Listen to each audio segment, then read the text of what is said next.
সালামু আলাইকুম। আমরা আজকে পড়ব হচ্ছে 4 নাম্বার চ্যাপ্টার নিউটনীয় বলবিদ্যা। ঠিক আছে, আমরা কি পড়ব?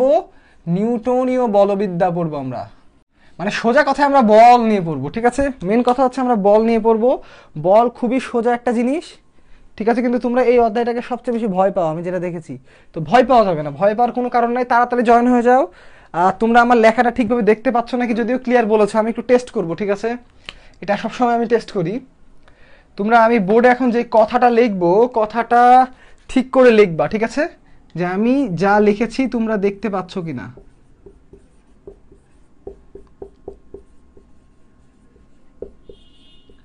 আমি বোর্ডে যে কথাটা লিখেছি এই কথাটা কমেন্ট করে লেখো, তাহলে আমি বুঝবো তোমরা আমার লেখা দেখতে পাচ্ছ স্পষ্ট করে, এবং তোমরা সবাই এই কালার দেখতে পাও, মানে এই কালার ব্লাইন্ড না তোমরা। ঠিক আছে, এই লেখাটা কমেন্টে লেখো।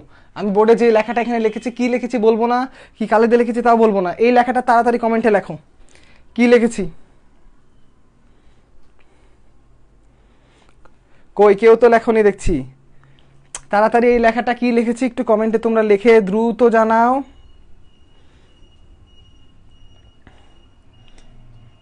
এই লেখাটা আমি কি লিখেছি কমেন্টে একটু দ্রুত জানাও।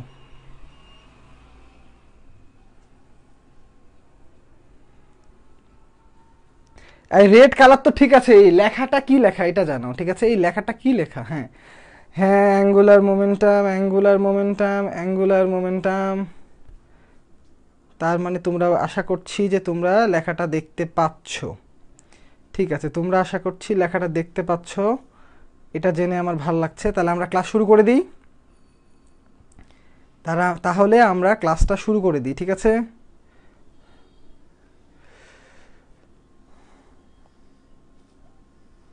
ওকে। আজকে আমি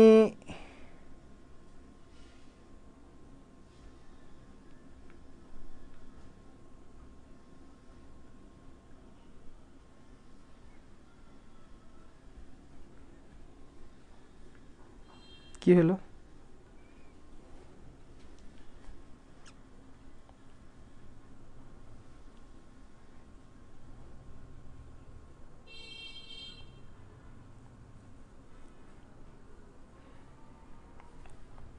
হ্যাঁ আজকে মেডিকেল বেসড ক্লাস। ঠিক আছে, আমরা শুরু করি।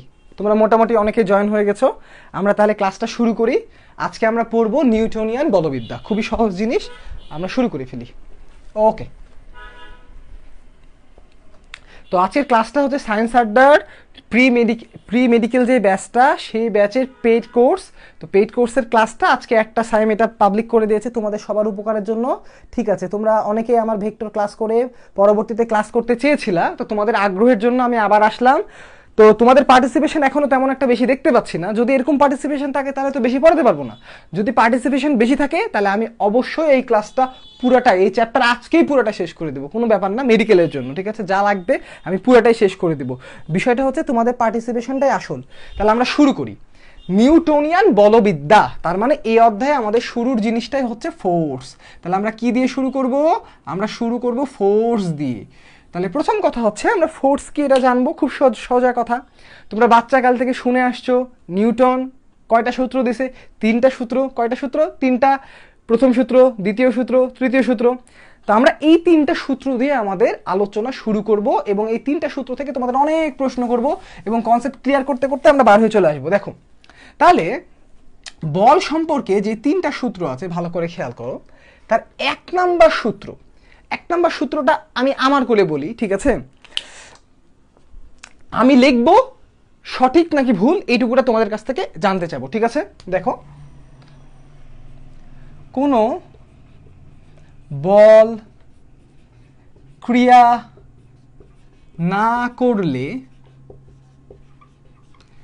স্থির বস্তু চিরদিন স্থির থাকবে। গতিশীল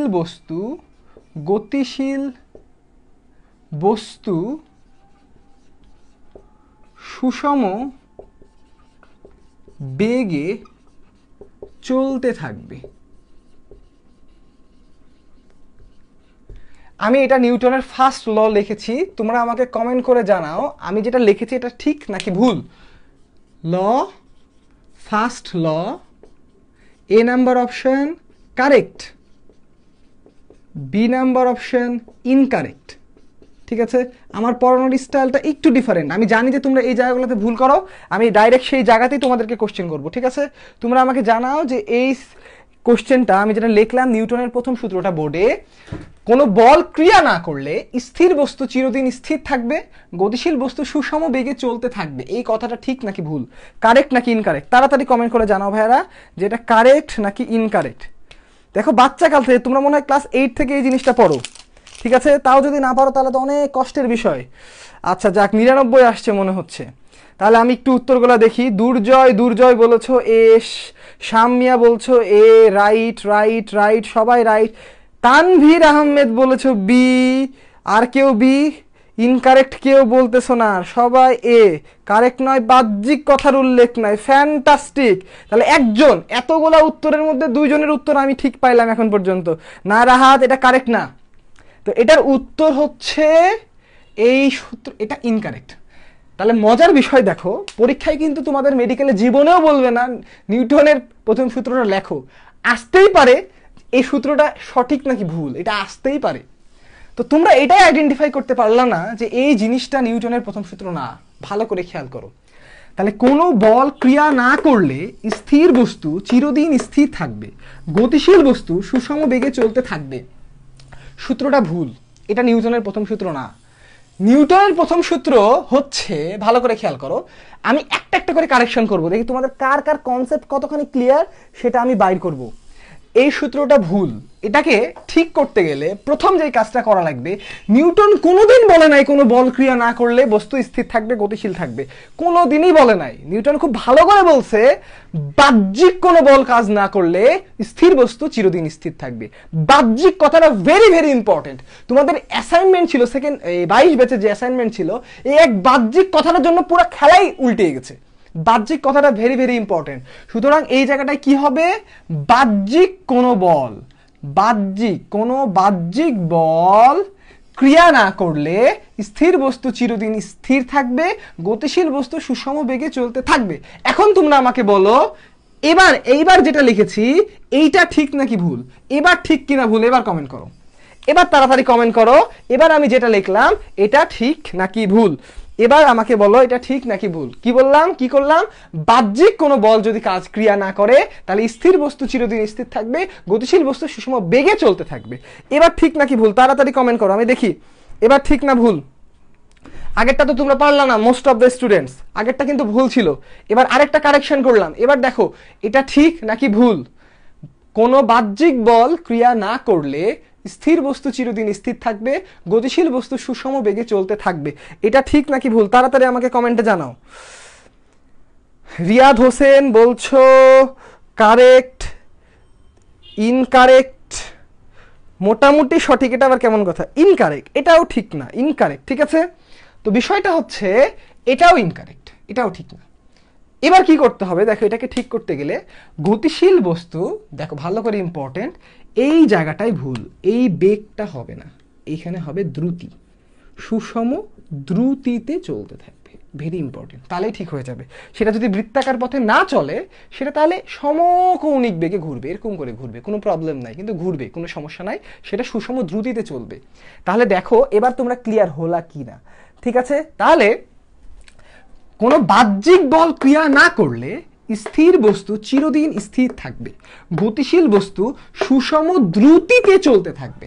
এবার যদি আমি বলি তাহলে জিনিসটা কারেক্ট হবে। ঠিক আছে, তাহলে এইটা 100% কারেক্ট। এবার আমি তোমাকে যেটা লিখে দিলাম এটা হচ্ছে কারেক্ট। ভালো করে এই জিনিসটা আমাদেরকে বুঝে নিতে হবে। ঠিক আছে, তাহলে নিউটনের প্রথম সূত্র থেকে আমরা বলতেছি কোনো বাহ্যিক বল ক্রিয়া না করলে স্থির বস্তু স্থির থাকবে, আর যদি কোনো জিনিস সরল রেখায় চলে সে সরল রেখায় চলতে থাকবে, আর কেউ যদি বৃত্তাকার পথে চলে এরকম করে ঘুরতেছে সে সমকৌণিক বেগে ঘুরবে, মানে কন্টিনিউয়াসলি ঘুরতেই থাকবে, ঘুরতেই থাকবে, ঘুরতেই থাকবে। এখানে ধ্রুব থাকে কি, তার দ্রুতি, কিন্তু বেগ কখনো ধ্রুব থাকে না।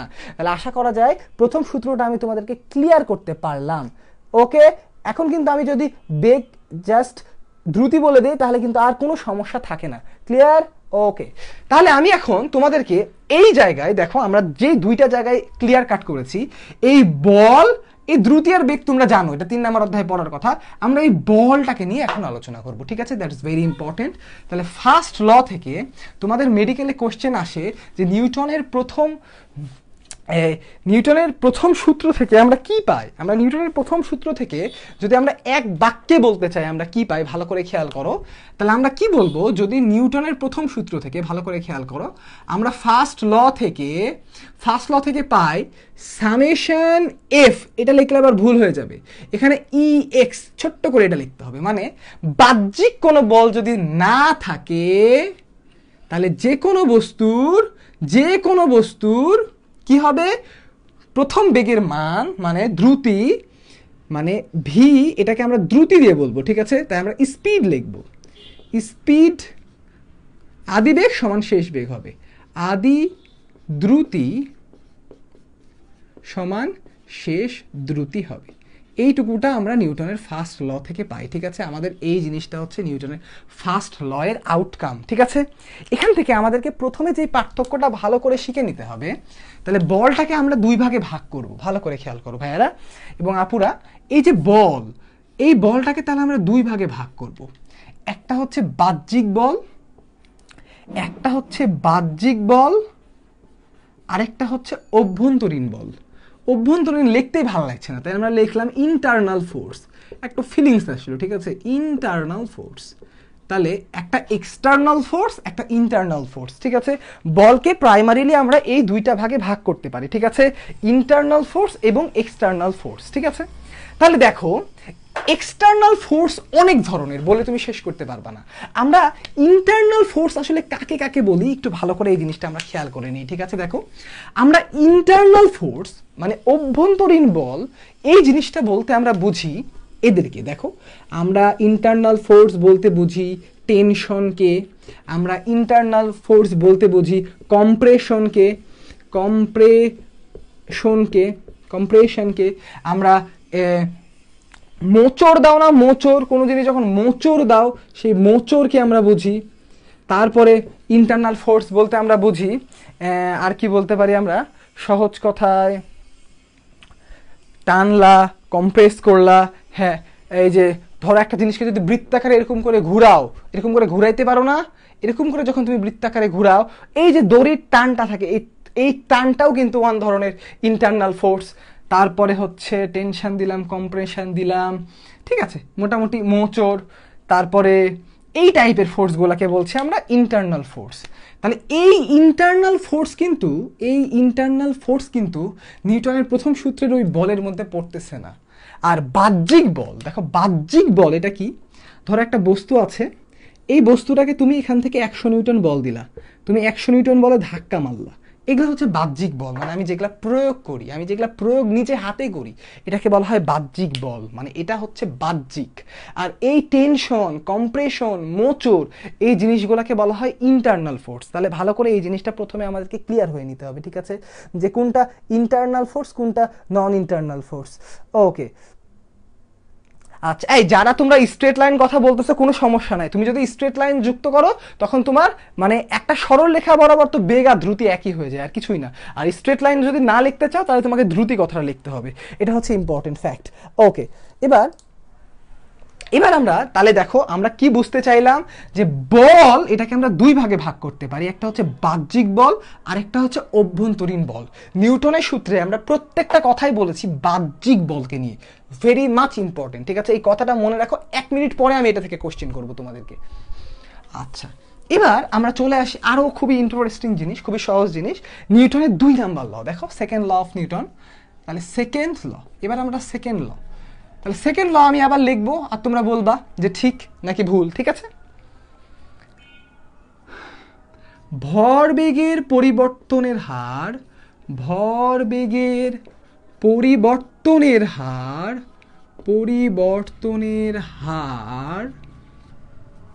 প্রযুক্ত বলের সমানুপাতিক।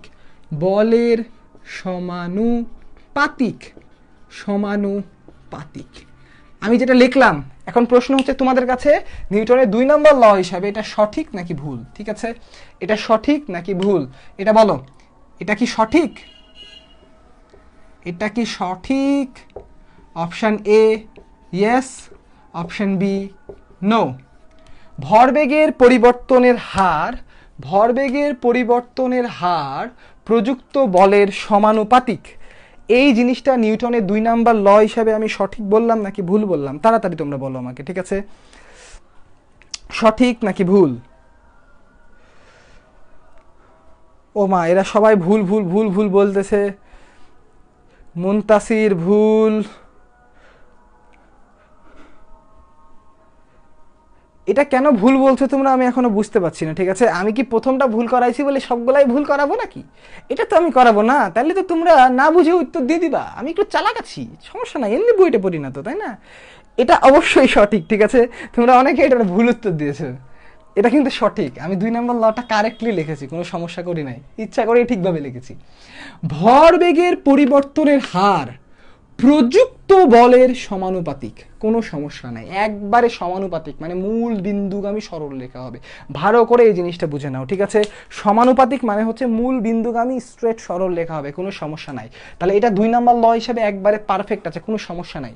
এখন তোমরা আমাকে বলবা, এখানে যে কথাটা আছে প্রযুক্ত বল, প্রযুক্ত বল, প্রযুক্ত বল, প্রযুক্ত বল দ্বারা বোঝায়, প্রযুক্ত বল দ্বারা কোনটা বোঝায়? তাড়াতাড়ি বলো, ঠিক আছে? আজকের এটা কয় নাম্বার কোশ্চেন? 3 number question. প্রযুক্ত বল দ্বারা বোঝায় কোনটি? এ নাম্বার অপশন বাহ্যিক বল, বি নাম্বার অপশন অভ্যন্তরীণ বল।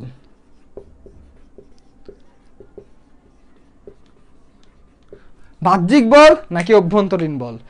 বাহ্যিক বল নাকি অভ্যন্তরীণ বল? তাড়াতাড়ি আমাকে কমেন্টে উত্তর দাও যে বাহ্যিক বল নাকি অভ্যন্তরীণ বল।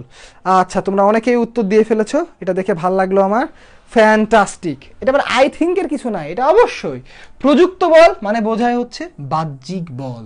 তার মানে নিউটনের দ্বিতীয় সূত্রে আমরা যে বাহ্যিক বলের কথাটা শুনেছি, সেই মানে দ্বিতীয় সূত্রে যে প্রযুক্ত বল থাকে সেটা কেবলমাত্র বাহ্যিক বল। ঠিক আছে, এখান থেকে আমাদের সিদ্ধান্ত কি জানো?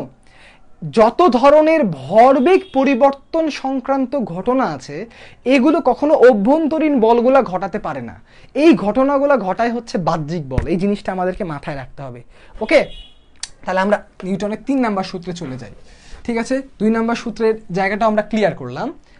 এবার দেখো 3 নাম্বার সূত্র হচ্ছে, 3 নাম্বার সূত্রটা আর বোর্ডে লিখতেছি না, এটা তোমরা সবাই জানো, তাও থার্ড ল একটু লিখে দেই। Every action has equal and opposite reaction.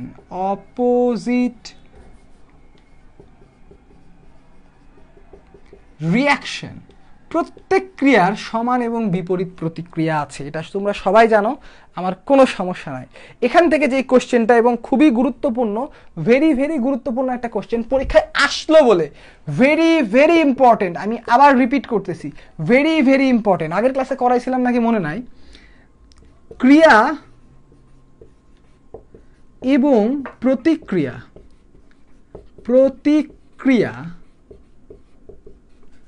কয়টি বস্তুর উপরে কাজ করে?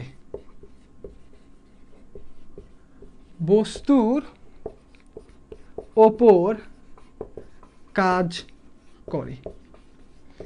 ক্রিয়া এবং প্রতিক্রিয়া কয়টি বস্তুর উপরে কাজ করে? এ নাম্বার অপশন 1টি, বি নাম্বার অপশন 2টি, সি নাম্বার অপশন 3টি, D number option can not be said. তাড়াতাড়ি বলো যে ক্রিয়া ও প্রতিক্রিয়া কয়টি বস্তুর উপরে কাজ করে। এটা খুবই গুরুত্বপূর্ণ, পরীক্ষার জন্য এই কোশ্চেনটা খুবই খুবই গুরুত্বপূর্ণ। ঠিক আছে, কে আতিয়া বলছো একটি, নিপা বলছো একটি, অনেকে 2টা বলছো, লাজিনা আলম বলছো একটি, তারপরে মুস্তাক আহমেদ বলছো 2টি, আবার অনেকে বলতেছে একটি, 2টি, একটি, 2টি। আচ্ছা, তার মানে এই যে 1টা 2টা নিয়ে তোমাদের গন্ডগোল বেঁধে গেল। আরে ভাই, এটা দিয়ে তো আমাদের ফিজিক্সের শুরু, খুবই গুরুত্বপূর্ণ কোশ্চেন, পরীক্ষায় আসলো বলে আমি বলে দিলাম, কিন্তু খুবই গুরুত্বপূর্ণ বলে দিয়েছি। ক্রিয়া ও প্রতিক্রিয়া কখনোই একটা বস্তুর উপরে কাজ করে না। আবার মনে রাখো, আবার শোনো, ক্রিয়া এবং প্রতিক্রিয়া, আবারও বলি, ক্রিয়া এবং প্রতিক্রিয়া এরা বাহ্যিক বল। ভালো করে খেয়াল করো, আমি প্রথমেই বলে দিয়েছিলাম যে নিউটন শুধু বাহ্যিক বলকে নিয়ে কাজ করছে, যা ঘটনা দেখাইছে সব বাহ্যিক বল, এরা হচ্ছে বাহ্যিক বল। ভালো করে মনে রাখো, F external, EXT external force, ঠিক আছে। ক্রিয়া এবং প্রতিক্রিয়া, ক্রিয়া এবং প্রতিক্রিয়া এরা সব সময় দুইটি ভিন্ন ভিন্ন বস্তুর উপরে কাজ করে। ক্রিয়া এবং প্রতিক্রিয়া সব সময় দুইটি ভিন্ন ভিন্ন বস্তুর উপরে কাজ করে। ভালো করে খেয়াল করো, তোমরা সবাই নিজের ক্ষেত্রে খেয়াল করো। আমি এখন দাঁড়িয়ে আছি একটা মাটির উপরে, তাই না? তার মানে আমি মাটির উপরে যেই বলটা প্রয়োগ করছি এই বলটাকে বলা হয় ক্রিয়া, আর মাটি আমার উপরে যে বলটা প্রয়োগ করতেছে এটা হয়ে যাবে প্রতিক্রিয়া। তাহলে ক্রিয়া কাজ করলো মাটির উপর, প্রতিক্রিয়া কাজ করলো আমার উপর। আমি আর মাটি তো একই অবজেক্ট না, দুটো আলাদা বস্তু। তাই ক্রিয়া প্রতিক্রিয়া সব সময় দুইটা বস্তুর উপরে কাজ করে। খুবই খুবই গুরুত্বপূর্ণ, ঠিক আছে। এই কোশ্চেনটা আসলে তোমরা যারা ভুল করবা তাদের কিন্তু অনেক ক্ষতি হয়ে যাবে, ঠিক আছে। মেডিকেলে যদি কখনো এই পরীক্ষা কোশ্চেনটা আসে তোমরা কিন্তু ধরা করে যাবা। তাহলে কি হবে? ক্রিয়া এবং প্রতিক্রিয়া সব সময় দুইটা ভিন্ন ভিন্ন বস্তুর উপরে কাজ করে, যেন মনে থাকে, ঠিক আছে। এখন দেখো এখান থেকে আর কি কি মজার কোশ্চেন আসতে পারে। দেখো এখান থেকে তোমাদের সবচেয়ে বেশি ইম্পর্টেন্ট এবং সবচেয়ে বেশিবার যে কোশ্চেনটা এসছে, ঠিক আছে, এখান থেকে দেখো কোশ্চেন নাম্বার 5 আজকে, F equals to M A এর উৎপত্তি কয় নাম্বার সূত্র থেকে? বলো, এর উৎপত্তি কয় নম্বর সূত্র থেকে? ল থেকে। A number option first, B number option second, C number option third, D number option none. তাহলে এফ সমান এম এ, এই যে সূত্রটা, বিখ্যাত সূত্র, তোমরা অনেকেই বলো কি ফাদার সমান মাদার, তাই না? ফাদার সমান মাদার, ফাদার সমান মাদার, এই সূত্রটা কয় নাম্বার বস্তু থেকে? ঠিক আছে, কয় নাম্বার সূত্র থেকে? Second law. বাহ, এটা আমি জানতাম তোমরা সবাই পারবা, এটা পারছো, কারণ এগুলা তোমাদেরকে খুব ভালো করে মুখস্থ করানো হয়। তো এটা সেকেন্ড ল থেকে, এটা তো তোমরা পারলা। এখন তোমরা প্রশ্ন দিবা, এই উত্তরটা দিবা। কোশ্চেন নাম্বার 6, নিউটনের দ্বিতীয় সূত্রের থেকে প্রাপ্ত সঠিক সমীকরণ। এ নাম্বার অপশনে দিলাম এফ,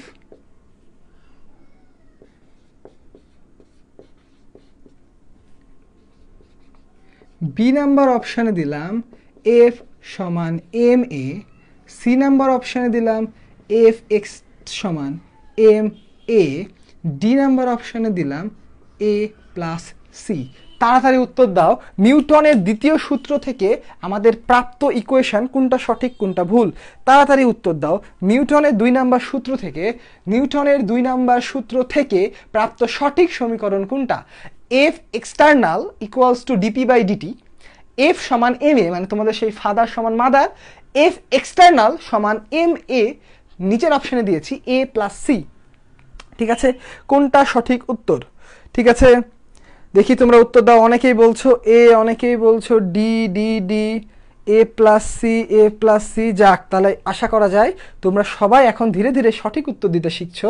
তার মানে তোমরা আমার ক্লাসটা একটু হলেও বুঝছো, ফ্যান্টাস্টিক। তাহলে ভালো করে খেয়াল করো, আমি প্রথমে একটা কথা বলে দিয়েছি, নিউটন যতগুলো সূত্র বলে দিয়েছে প্রত্যেকটা সূত্রই বাহ্যিক বলের জন্য।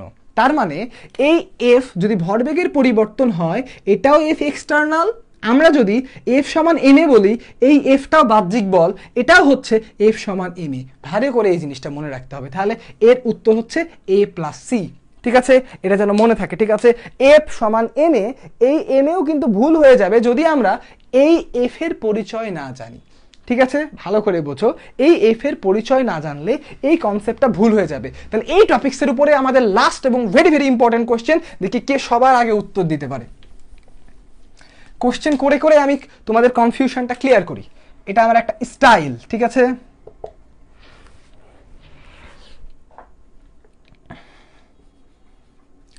একটি দড়ির ওপর 20 নিউটন টান বল কাজ করছে। দড়ির ওপর এছাড়া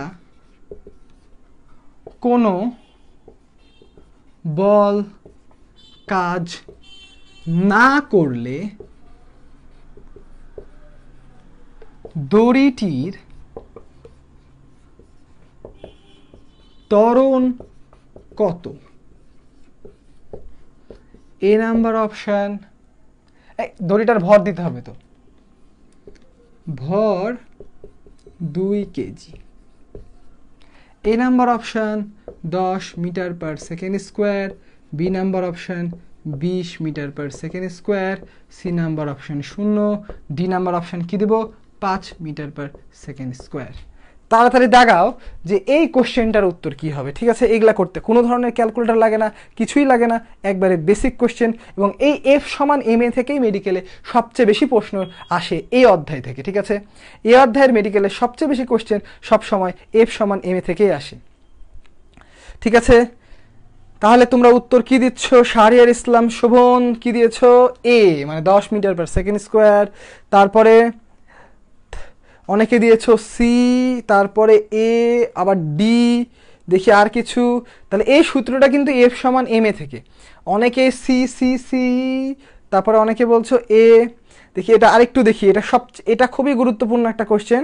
তোমরা অ্যানালাইসিস করলে দেখবা মেডিকেল ভর্তি পরীক্ষায় এই অধ্যায় থেকে সবচেয়ে বেশি সাধারণত কোশ্চেন আসে ভর এবং বেগ দেওয়া আছে, ভর বেগ কত, কোন বস্তুর ভর ত্বরণ দেওয়া আছে, বলের মান কত। এই সূত্র থেকে জেনারেলি কোশ্চেন আসে, তো আমিও কিন্তু এই সূত্র থেকেই কোশ্চেন দিছি। ঠিক আছে, অনেকেই বলছো এ, তোমাদের এ দেখতে দেখতে তো আমি অস্থির হয়ে গেলাম। ফাহমিদা, তাসনিম, এ উত্তর হবে না। যারা যারা এ দাগাইছো তোমাদের উত্তর কিন্তু হয় নাই। ঠিক আছে, যারা যারা এ দাগিয়েছো তোমাদের উত্তর হয় নাই।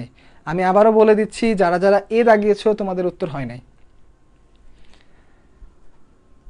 তাহলে এটার উত্তর, ও ডি কে তুমি 0 ভাবছো, তাহলে ঠিক আছে, এটার উত্তর হচ্ছে 0। এটার উত্তর হচ্ছে 0। একটা দড়ির উপরে 20 নিউটন টান বল কাজ করছে। টান বল এক ধরনের ইন্টারনাল ফোর্স, টান বল এক ধরনের ইন্টারনাল ফোর্স। আর এফ সমান এম এতে আমাদের সূত্র হচ্ছে এটা। তাহলে এখানে কি বলেছে? টান বল ছাড়া আর কোনো বল কাজ করছে না। তাহলে আমরা বলতে পারি এফ এক্স, এটার মান হচ্ছে 0। তাহলে এটা যদি 0 হয়, এই সূত্রে বসালে এর মান কত আসবে ভাইয়া এবং আপুরা?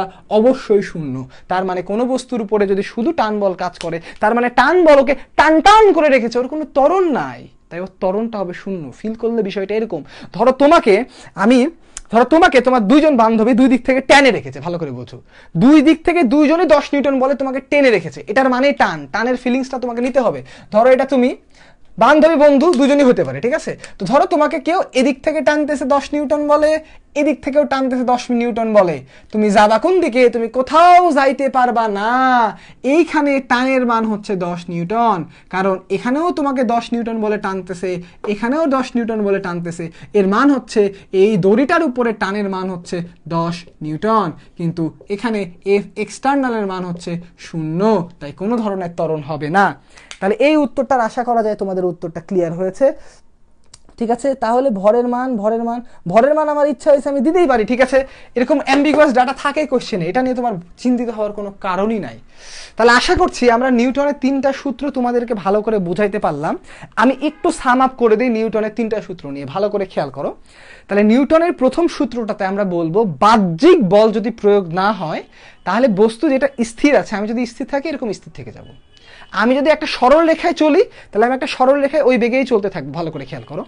আর আমি যদি একটা বৃত্তাকার পথে ঘুরি, যেমন ধরো পৃথিবী একটা বৃত্তাকার পথে ঘুরতেছে না, পৃথিবী বৃত্তাকার পথে ঘুরতে ঘুরতে যদি বাহ্যিক বল যদি শূন্য হয়, ভালো করে মনে রাখো, তাহলে পৃথিবী যদি চলতে চলতে বাহ্যিক বল যদি শূন্য হয়ে যায়, তাহলে পৃথিবী একটা গড় দ্রুতিতে চলতে থাকবে, মানে একটা গোলাকার একটা ঘূর্ণায়মান বস্তু একটা গড় দ্রুতিতে ঘুরবে, ঠিক আছে, একটা গড় দ্রুতিতে ঘুরতে থাকবে। 2 নম্বর সূত্রের ভরবেগের পরিবর্তনের মান প্রযুক্ত বলের সমানুপাতিক কোনো সমস্যা নাই, কিন্তু এফ সমান এম এতে এফটা হবে এক্সটার্নাল ফোর্স। আর প্রত্যেকটা ক্রিয়া এবং প্রতিক্রিয়া দুইটা আলাদা আলাদা বস্তুর উপরে কাজ করে, আমাদের মনে রাখতেই হবে। আচ্ছা, এখান থেকে একটা মারাত্মক প্রশ্ন আমার মাথায় চলে আসলো, এখন তোমাদেরকে এটাও দিয়ে দিই। রেডি? দেখি এটা তোমরা পারো কিনা। আগে এটা তো পারছো, এটা মনে হয় পারবা না, ঠিক আছে, দেখি পারো কিনা। কেন্দ্রমুখী বল, কেন্দ্রমুখী বল, কেন্দ্রমুখী বল কি ধরনের?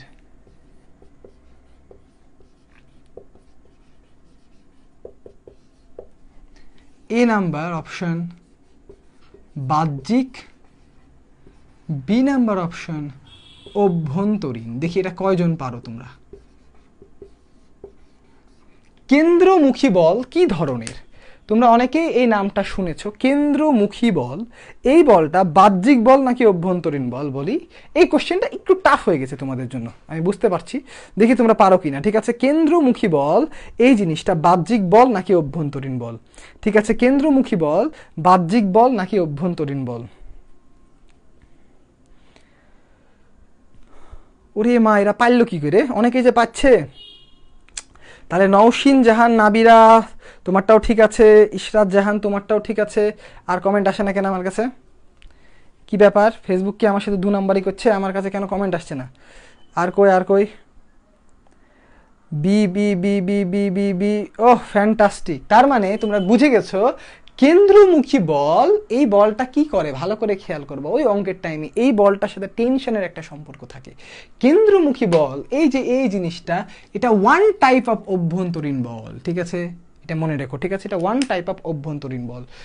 মানে সোজা কথা, হ্যাঁ অনেকেই ঠিক করছো, ঠিক আছে। আমি তো সবারটা দেখতে পারিনি, কারণ ফেসবুক আমার কাছে সবার কমেন্টটা পাঠাই নাই। ওকে, তাহলে আমরা মোটামুটি প্রথমের আলোচনার বিষয় থেকে অনেকখানি আমরা চলে এসেছি, ঠিক আছে, আমরা অনেকখানি শিখে ফেলেছি। এবার আমরা চলে যাব খুবই গুরুত্বপূর্ণ জিনিস, রৈখিক এবং কৌণিক এই সম্পর্কের উপরে। তাহলে আমরা এখন কি পড়ব? রিলেশন অফ, আমরা এখন পড়ব হচ্ছে রিলেশন অফ লিনিয়ার অ্যান্ড কেমন করে লেখে? এমন করে, অ্যাঙ্গুলার। আমরা relation of linear and angular. যাই হোক, তোমরা এখনো লাইভে 100 জনও নাই, তাহলে কিন্তু আজকে চ্যাপ্টার পুরোটা আমি শেষ করব না, নাহলে কিন্তু আমি শেষ করতেই পারতাম, আমার কাছে সব রেডি করা আছে। Relation of linear and angular, ঠিক আছে, মানে রৈখিক আর কৌণিকের মধ্যে সম্পর্কটা আমরা খুব বেসিক থেকে শিখবো, তাহলে আমাদের ভুল হবে না, জীবনে ভুল হবে না, বিশ্বাস করো। তাহলে দেখো, তোমাদের সবার কিন্তু এই জিনিসটা জানা আছে, আমি খুব ভালো করে জানি যে ভি সমান ওমেগা ক্রস আর, এই জিনিসটা তোমাদের জানা আছে না? ভালো করে বলো তো ভাইয়া এবং আপুরা, ভি সমান ওমেগা ক্রস আর, এই জিনিসটা তোমাদের জানা আছে কি আছে না? অবশ্যই আছো। তাহলে ভি সমান যদি ওমেগা ক্রস আর হয়, আমার প্রশ্ন হচ্ছে ভি সমান ওমেগা ক্রস আর এটা যদি হয়, তাহলে টাউ টর্ক এটা সমান আমরা আর ক্রস এফ বলি কেন? এটা সমান আর ক্রস এফ বলি কেন? এটা আমি তোমাদেরকে কোনো কোশ্চেন করতেছি না, আমি জানি যে এটা উত্তর তোমরা অনেকেই জানো না, তা আমি বিষয়টা বুঝাই দিই। আচ্ছা, বিষয়টা হচ্ছে দেখো, এই যে আমি যে এত কষ্ট করে ঘেমে চুবড়ে ক্লাস নিচ্ছি, তোমরা যদি পার্টিসিপেটে সবাই না থাকো, তাহলে আমার এত কষ্ট করে লাভ আছে? তোমরা করবা, ক্লাস তো পাবাই, তাহলে অন্য আরো অনেকে ক্লাস পাবা। দেখো, ভি সমান ওমেগা ক্রস আর, তাই না? তাহলে রিলেশন অফ ভি সমান ওমেগা ক্রস আর, আমরা এই জিনিসটাকে একটু ভালো করে বুঝি। দেখো, খেয়াল করো, এই ভি এই জিনিসটার মানে কি? এটার মান হচ্ছে রৈখিক বেগ, ভালো করে খেয়াল করো। তাহলে এই ভি এর মান হচ্ছে রৈখিক বেগ, এটা তোমরা জানো। তাহলে এই ওমেগার মানটা কি? ওমেগা হচ্ছে কৌণিক, ভালো করে খেয়াল করো, কৌণিক। আর এই আর মানে হচ্ছে ব্যাসার্ধ। তাহলে এই আর মানে হচ্ছে ব্যাসার্ধ, এটা হচ্ছে কৌণিক, এটা হচ্ছে রৈখিক। ভালো করে খেয়াল করো। তাহলে রিলেশনটা হচ্ছে আমাদের এরকম, আমাদের ক্রস গুণফলের রিলেশনটা হচ্ছে এরকম, কৌণিক ভেক্টরকে ব্যাসার্ধ ভেক্টর দিয়ে গুণ করলে রৈখিক ভেক্টর পাওয়া যায়। ভালো করে খেয়াল করো, রিলেশনটা এরকম, এটা যদি কৌণিক হয়, এখানে যদি রেডিয়াস আর হয়, এখানে রৈখিক হয়। একবারে ঠিক এটা কার মতো সিমিলার আমি তোমাদেরকে বুঝাই দিই জিনিসটা, দেখো তোমাদের আর জীবনে ভুল হবে না। এটার সাথে আমি এই জিনিসটা লিখি, এটা তোমরা সবাই পারো, I J K, I cap J cap K cap, এগুলো তোমাদের জানা আছে। দেখো আই ক্যাপ জে ক্যাপ কে ক্যাপে আমরা কি জানি, আই থেকে জে এর দিকে যদি আমি ক্রস গুণন করি আমি কিন্তু কে পাই, আবার আমি যদি জে থেকে কে এর দিকে ক্রস গুণন করি আমি কিন্তু আই পাই, আমি যদি কে থেকে আই এর দিকে ক্রস করি আমি কিন্তু জে পাই। মানে আমি এই দিকে ঘুরতে ঘুরতে ঘুরতে যে কোনো দুইটার ক্রস করলে এটা পাই, এই দুটার ক্রস করলে এটা পাই, এই দুটার ক্রস করলে এটা পাই, এই দুটার ক্রস করলে এটা পাই। এখানেও বিষয়টা তাই, ভালো করে বোঝো। রৈখিক এবং কৌণিকের সম্পর্কটা এরকম, কৌণিককে আর দিয়ে যদি তুমি ক্রস করো তাহলে তুমি রৈখিক পাবা, বিষয়টা বোঝো। তার মানে তুমি যদি কৌণিককে আর দিয়ে ক্রস করো তুমি রৈখিক পাবা, ফ্যান্টাস্টিক। এখানে কি হয়েছে দেখো, বাম পাশে আছে কৌণিক, তাহলে তোমাকে এই জিনিসটা নিতে হবে। তাহলে তুমি যখন এই কৌণিকটাকে বাইর করবা তুমি আর কে রৈখিক দিয়ে গুণ দিবা, এই দুটাকে গুণ দিলে এইটা পাবা, কিন্তু সিকোয়েন্সটা কি হবে, একটা সেম অর্ডারে থাকতে হবে। দেখো সেম অর্ডারে থাকতে হবে, বিষয়টা বোঝো, ভালো করে খেয়াল করো। আই কে দিয়ে জে কে গুণ করলে তুমি কে পাবা, কে কে দিয়ে আই কে গুণ করলে কিন্তু তুমি জে পাবা, ভালো করে খেয়াল করো। তাহলে কৌণিক দিয়ে আর মানে ওমেগাকে আর দিয়ে গুণ করলে তুমি রৈখিক পাবা, আর এইখানে তোমার রৈখিক থেকে কৌণিকে আসতে হবে, তাই আর দিয়ে তুমি রৈখিককে গুণ করলে কৌণিক পাবা। বিষয়টা ভালো করে খেয়াল করো। তোমরা অনেকেই পরীক্ষার হলে যদি আমি বলি এটা সত্য নাকি টাউ সমান এফ ক্রস আর সত্য, অনেকে বলবা ভাই দুইটাই তো সত্য, জিনিসটা কিন্তু এরকম না। ঠিক আছে, জিনিসটা হচ্ছে এই সিকোয়েন্স মেনটেন করবে জিনিসগুলো। ঠিক আছে, তাহলে আমি আশা করব তোমাদের আর কখনো টাউ সমান আর ক্রস এফ নাকি এফ ক্রস আর এই নিয়ে কারো কোনোদিন সমস্যা হবে না। ঠিক আছে, এই জিনিসটা আশা করছি তোমাদের আর কখনো সমস্যা হবে না।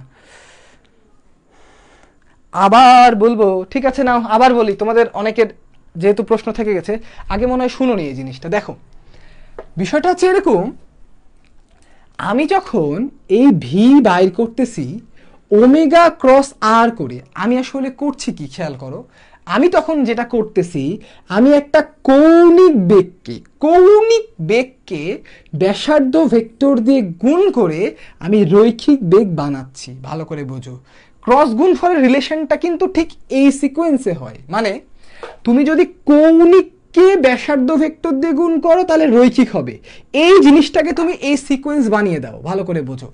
তাহলে কৌণিক মানে কি ওমেগা, ওমেগাকে আর দিয়ে ক্রস গুণন করলে তুমি ভি পাইতা, কোনো সমস্যা নাই, বোঝো।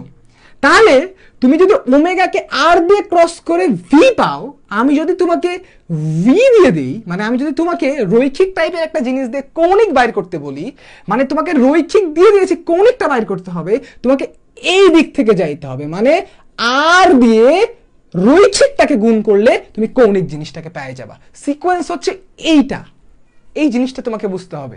তাহলে টাও সমান আর ক্রস এফ হলো কেমন করে, টাও হচ্ছে একটা কৌণিক রাশি, এটা হচ্ছে ব্যাসার্ধ ভেক্টর, এটা হচ্ছে রৈখিক রাশি। তোমার এই সিকোয়েন্সটা ফলো হবে, কৌণিককে দিয়ে ব্যাসার্ধ ভেক্টরকে গুণ করবা রৈখিক পাবা, আবার ব্যাসার্ধ ভেক্টর দিয়ে রৈখিককে গুণ করবা কৌণিক পাবা। এটা হচ্ছে সিকোয়েন্স। ঠিক আছে, এটা প্রত্যেকটা জিনিসের জন্য সত্য। আশা করছি ক্লিয়ার হয়ে যাবা, নাহলে জিনিসটা তো রেকর্ডেড থাকবে, তোমরা মনে হয় এর আগে শুনো নাই, তাই তোমরা এটা বুঝতে একটু সমস্যা হচ্ছে।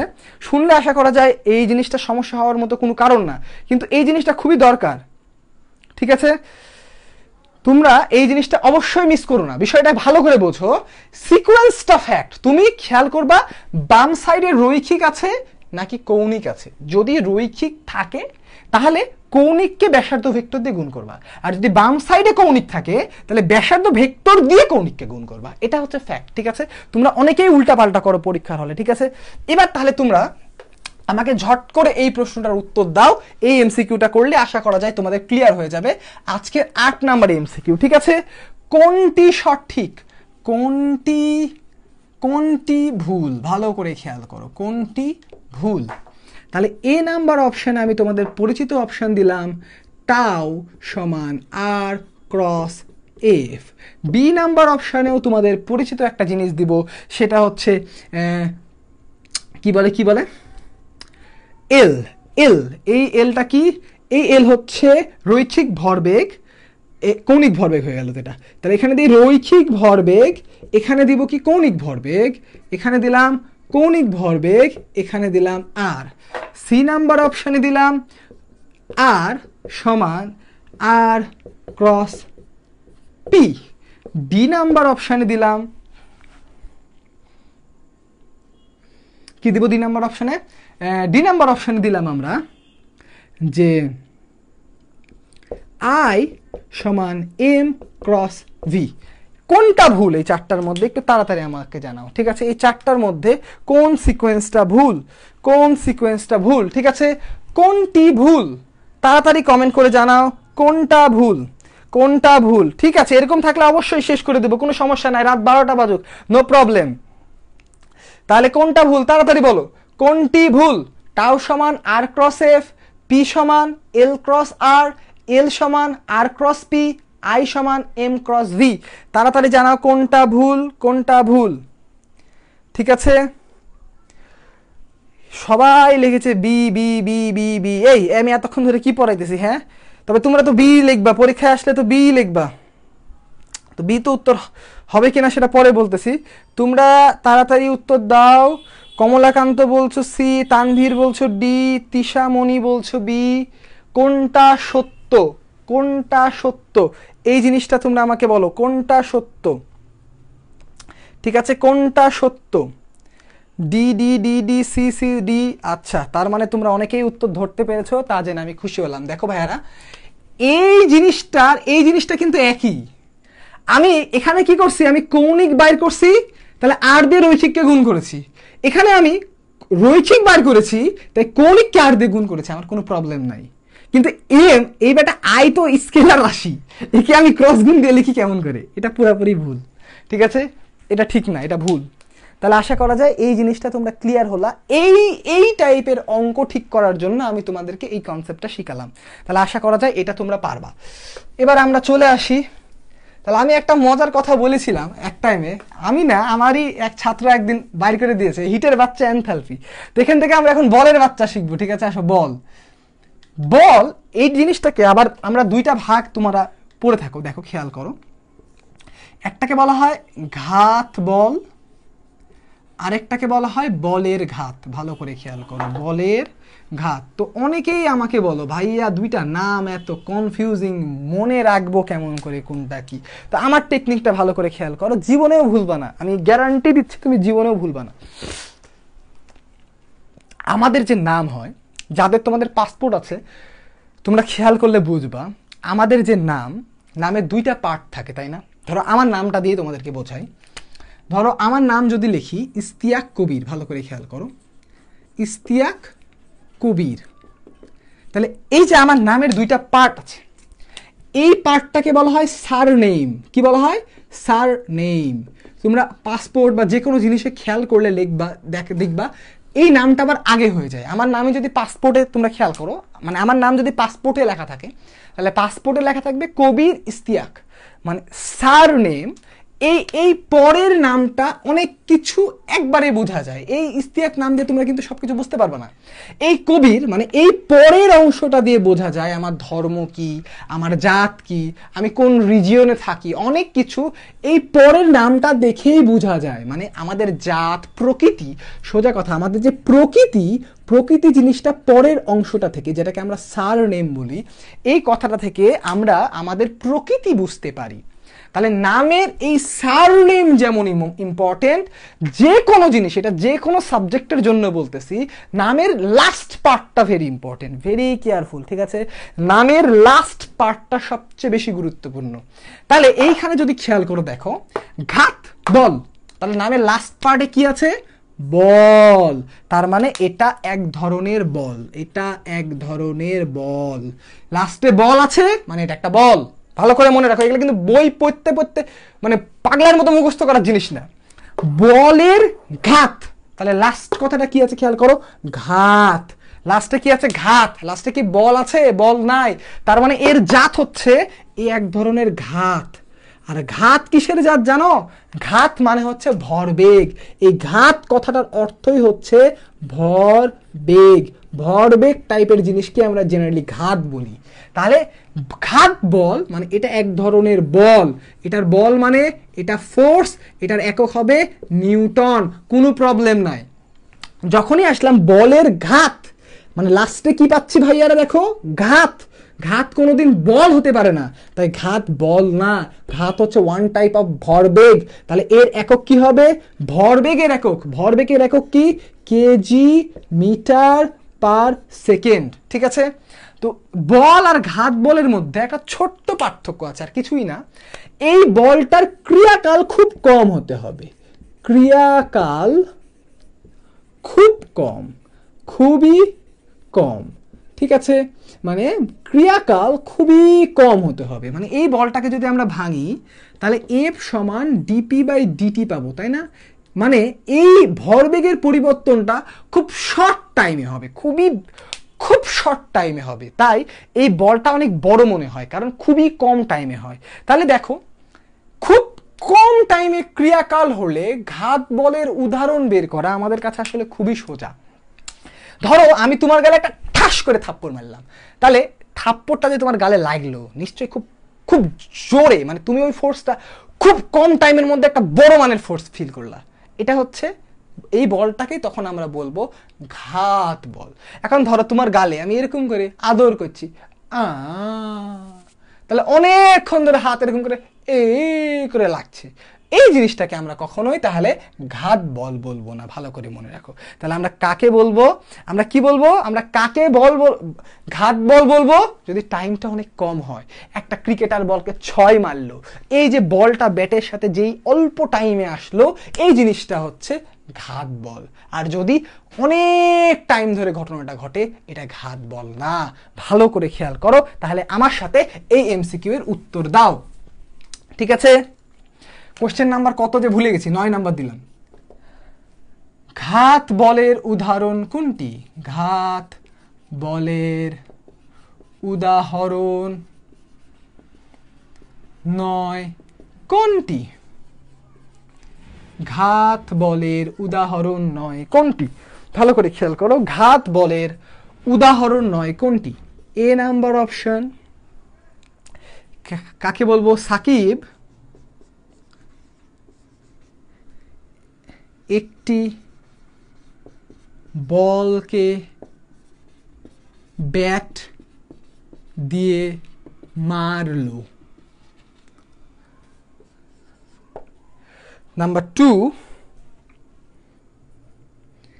নেইমার ফুটবলে কিক করলো। নাম্বার সি, তুমি একটি ball catch Dharla. Number D,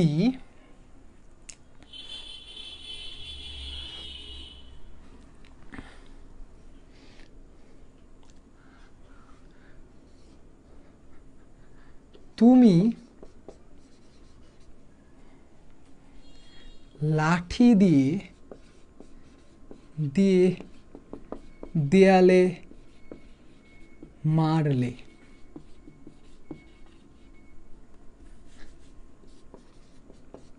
জোরে মারলে। দেখি কোশ্চেন হবে এরকম কনসেপচুয়াল, কনসেপ্ট লাগবে, ঠিক আছে? কয়টা বই খুঁজে তুমি এগুলা খুঁজে বাইর করবা, কনসেপ্ট লাগবে, ঠিক আছে? এই ব্রাজিল আর্জেন্টিনা পরের কথা, এখন ঘটনা হচ্ছে উত্তর দাও। ঘাত বলের উদাহরণ নয় কোনটি? ঠিক আছে, সাকিব একটা বলকে ব্যাট দিয়ে মারলো, নেইমার একটা বলকে গোল করার জন্য মারলো, তুমি একটা বলকে ক্যাচ ধরলা, এই ক্যাচ বানান ঠিক লিখেছি? হ্যাঁ ঠিকই লিখেছি। তুমি লাঠি দিয়ে দেওয়ালে জোরে মারলে। তাহলে আমাকে তাড়াতাড়ি উত্তর দাও যে এর মধ্যে ঘাত বলের উদাহরণ কোনটি? ঘাত বলের উদাহরণ কোনটি? ঘাত বলের উদাহরণ কোনটি? নয়। ঘাত বলের উদাহরণ নয় কোনটি? দেখি, মিশরাত মিম বলেছ সি, নুসরাত জাহান নিজুম সি, আয়াত মাহমুদ রিশাদ বলেছ সি। বাহ, এবার দেখি এরা তো খুব ভালোই খেলাধুলা বোঝে দেখছি, খেলাধুলার নিয়ে কোশ্চেন দিয়েছি সবাই পারে। এই কার জানে এবার ডি মনে হচ্ছে দেখলাম এর মধ্যে, তাহলে তোমরাও ভুল দিচ্ছ অনেকে। ঠিক আছে, তাহলে অনেকেই উত্তর ঠিক বলেছো, আমি সঠিক উত্তরটা দিয়ে দিই। এইভাবে তোমার বেসিকের লেভেল ক্লিয়ার রাখতে হবে। উত্তর হচ্ছে তুমি একটি বল ক্যাচ ধরলা, তুমি একটা বলকে ক্যাচ ধরলা। ভালো করে খেয়াল করবা, আমরা যখন একটা বলকে ক্যাচ ধরি, আমরা জেনারেলি ধরো এটা যদি বল হয়, দেখো আমি ক্যাচ ধরে দেখাই তোমাদেরকে, মনে করো আমি খেলছি, বুঝলে, খুব ভালো খেলা হয়ে গেছে, এই ধরতে পারবো তো, এই যে মানে এইভাবে করে ধীরে ধীরে ধরতেছি, মানে আমার হাতে এসে পড়তে স্লো মোশনে দেখবা পড়ছে, এইভাবে করে থামতেছে, মানে ক্যাচ ধরতেছে, একটা টাইমের ব্যাপার আছে। বলটা তো অনেক নিউটন জোর বলে মানে আসতেছে না আমার কাছে, তাই না? আমি এই বলটাকে এরকম করে ধরতেছি, একটা টাইমের ডিউরেশন থাকে এখানে। তাই আমি একটা বস্তুকে ক্যাচ ধরতেছি, এই জিনিসটা অবশ্যই কিসের উদাহরণ না? ঘাত বলের উদাহরণ না। সাকিব যখন একটা বস্তুকে জোরে করে মারবে, একটা ব্যাট বলকে জোরে করে মারবে, তখন জিনিসটা কি হবে? তখন এই জিনিসটা অবশ্যই ঘাত বলের উদাহরণ, এটাও ঘাত বলের উদাহরণ। আমরা লাঠিতে জোরে করে মারলাম, আমি লাঠিতে যদি ধাম করে দেওয়ালে জোরে মারি, অনেক অল্প টাইমের জন্য দেওয়ালে লাগবে, কিন্তু অনেক জোরে লাগবে, তো তাহলে ওটাও ঘাত বল। তাহলে আশা করা যায় এই জিনিসটা ক্লিয়ার হয়ে গেল। ভাইয়া একটা বুলেট ওয়াল এ আটকালে, একটা বুলেট ওয়ালে আটকালে, ঠিক আছে, একটা বুলেট যদি ওয়ালে আটকায়, এটা একসাথে এই দুইটা জিনিসের উদাহরণ, মানে ঘাত বলের উদাহরণ, আবার বলের ঘাতেরও হবে। মানে একটা বুলেট যদি দেওয়ালে আটকায়, সে যখন দেওয়ালে লাগতেছে খুব কম টাইমের জন্য, অনেক জোরে লাগতেছে, ওটা তখন ঘাত বল, ঠিক আছে, ওটা একটা বল। বাট যখন ও ধীরে ধীরে দেওয়ালের মধ্যে ঢুকতেছে, তখন আর সেটা ঘাত বল থাকবে না। তাহলে এবার আমরা 2 নাম্বার জিনিসটাতে চলে আসি, আমাদের যেটা ছিল বলের ঘাত। তাহলে বলের ঘাত আমরা সারনেম দিয়ে কি বুঝলাম? দেখো, যে বলের ঘাত এই জিনিসটা মানে হচ্ছে ভরবেগ। ঘাত এই কথাটার মানে হচ্ছে ভরবেগের পরিবর্তন, ভরবেগের পরিবর্তন। তাহলে এই 2 নাম্বার ল থেকে আমরা পাবো এই জিনিসটা, যে ভরবেগের পরিবর্তন মানে ডেল পি। এই ভরবেগের পরিবর্তন বলতে আমরা বুঝবো বল এবং ক্রিয়াকালের গুণফল। এই জিনিসটাই হচ্ছে বলের ঘাত। তাহলে বলের ঘাত বলতে আমরা কি বুঝি? বলের ঘাত এটার মানে হচ্ছে ভরবেগের পরিবর্তন, এটা হচ্ছে বল ইন্টু ক্রিয়াকালের গুণফল। বল ইন্টু তার ক্রিয়াকালের গুণফলকে ভরবেগের পরিবর্তন বলি। এটাকে যদি ভাঙি তাহলে আমরা এরকম পাই mv মাইনাস mu। এই অঙ্কটা এমসিকিউ এর জন্য ভেরি ভেরি ইম্পর্টেন্ট, যে কোনো জিনিসের ভরবেগের পরিবর্তন, আবারও বলি, ভরবেগের পরিবর্তন বলের ঘাতের সমান। এই এফটি মানে তো ডেলপি হবেই। দেখো বিষয়টা এরকম, এফ মানে যদি ডেলপি বাই ডেলটি হয়, তাহলে কি ডেলপি সমান এফ ইন্টু ডেলটি হবে না?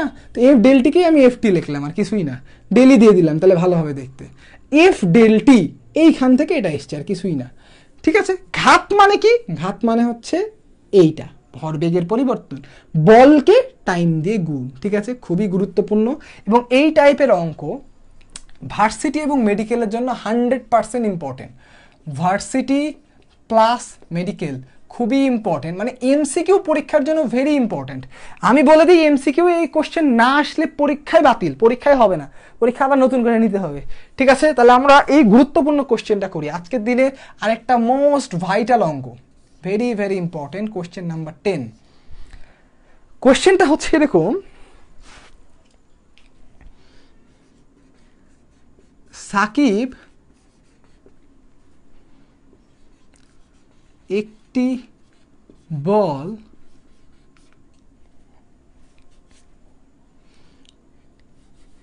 একটি 10 মিটার/সেকেন্ড বেগে গতিশীল বল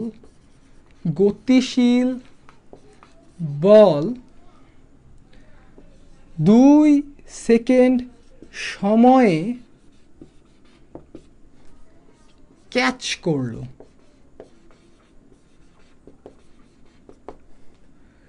বলটির ভর 1 কেজি হলে সাকিবের হাতের বাধাদানকারী গড় বল কত? মোটেও ক্যালকুলেটর কিচ্ছু লাগবে না, ঠিক আছে? এটার আমি কোনো অপশান দিব না, এক লাইনে তো উত্তর। তোমরা অ্যান্সারটা লেখো দেখি কে পারো, ঠিক আছে? অতি দ্রুত লেখো, খুবই ইম্পর্টেন্ট কোশ্চেন, আবারও বলতেছি, ভেরি ভেরি ভেরি ইম্পর্টেন্ট, ঠিক আছে? এবং মেডিকেলে আসলেও আমি আসলে অবাক হব না এই কোশ্চেনটা যদি আসে, কখনো এখনো আসে নাই। তবে ভার্সিটির কোশ্চেন ব্যাংক যদি তোমরা খুলো তাহলে এই কোশ্চেন 100%। আর এই কোশ্চেনটা করলে আমরা বলের ঘাত ক্লিয়ার হই, নাহলে কিন্তু আমরা বলের ঘাত কোনোদিনই ক্লিয়ার হব না, ঠিক আছে? তাড়াতাড়ি বলো। এই কোশ্চেনটার উত্তর দেখে কে সবার আগে দিতে পারে? সাকিব একটি 10 মিটার/সেকেন্ড বেগে গতিশীল বল, এই বল মানে কি? ক্রিকেটের বল, 2 সেকেন্ড সময় ক্যাচ করলো। বলটির ভর 1 কেজি হলে সাকিবের হাতের বাধাদানকারী গড় বল কত? সাকিবের হাতের বাধাদানকারী গড় বল কত? মেহরাব হোসেন মাহিন বলছো 5 নিউটন, অনেকে বলছো 20 নিউটন। আরে আল্লাহ, মাইনাস প্লাস আনবা না, ঠিক আছে? আমি বাধাদানকারী দিয়ে মাইনাস প্লাস এনে ফিজিক্সকে পেঁচাবা না, এখন মাইনাস প্লাসের দরকার নাই। আমরা মাইনাস এবং প্লাস জিনিসটাকে আনি দিক বোঝানোর জন্য। আমি এখানে বাধাদানকারী কথা বলেই দিয়েছি, তোমার মাইনাস প্লাস নিয়ে চিন্তা করার কোনো দরকার নাই, কারো কোনো দরকার নাই মাইনাস প্লাস নিয়ে চিন্তা করার। অনেকে বলতেছে 0 নিউটন। ভাই খালি উত্তর, এই যে অনেক ভাই আপু খালাবুরা বলে উত্তরে অপশানে 0 মিরো থাকলে খালি 0 দাগাবি, 0 কিন্তু কোনো কাহিনী না, কাহিনী হচ্ছে বুঝে শুনে উত্তর দিতে হবে। তাহলে কি 5 নিউটন, 5 নিউটন, 10 নিউটন, ঠিক আছে? অনেকেই তাহলে পারছো। অঙ্ক খুবই সোজা। অঙ্কটা কি দেখো, এই বলটা একটা টাইম ধরে কাজ করেছে, একটা টাইম ধরে কাজ করা মানেই আমরা বলের ঘাতে চলে যেতে পারবো। ভালো করে খেয়াল করো, একটা টাইম ধরে যদি একটা বল কাজ করে আমরা বলের ঘাতে চলে যেতে পারবো। তাহলে বলের ঘাতে গেলে আমরা কি পাই দেখো, খেয়াল করো, বল ইন্টু তার ক্রিয়াকাল সমান ভরবেগের পরিবর্তন মানে mv মাইনাস mu। তো মাইনাসটা আমার ফ্যাক্ট না, উত্তরে মাইনাস আসবে, কোনো সমস্যা নাই। তাহলে ভালো করে খেয়াল করো, এখানে সাকিব কি করেছে ভালো করে দেখো, ক্যাচ করলো মানে কি? বস্তুটার শেষ বেগ 0। ক্যাচ করলো মানে বস্তুটার শেষ বেগ 0। তার মানে কি? তার মানে হচ্ছে এই পার্টটা পুরাই 0। তাহলে থাকলো কি? থাকলো -1 ইন্টু 10, আর এফ দিয়ে করলে এখানে টাইম দিয়ে ভাগ, টাইম কত? 2 সেকেন্ড। তাহলে উত্তর আসছে -5 নিউটন। এই মাইনাসটা আমাদের দেখার বিষয় না, বলের মান কত? মান হচ্ছে 5 নিউটন। তাহলে বাধাদানকারী বল হচ্ছে 5 নিউটন। এটার উত্তর কত?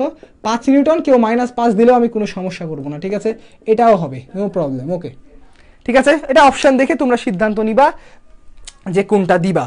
তো আশা করা যায় তোমরা বুঝতে পারলা, জিনিসটা খুবই সোজা, এখানে কঠিন হওয়ার মতো কোনো স্কোপই নাই। জাস্ট বল ইন্টু তার ক্রিয়াকাল সমান ভরবেগের পরিবর্তন, এই জায়গাটা আমরা অ্যাপ্লাই করব, আমাদের উত্তর বের হয়ে চলে আসবে, এখানে কোনো সমস্যার কোনো বিষয়ই নাই। আচ্ছা, তাহলে পারছি, তোমরা অনেকে পেরে গেছো, আমিও খুব খুশি হলাম। যারা ভুল করেছো তোমরা ক্লিয়ার হলা কিনা, এটা হচ্ছে মেন বিষয়।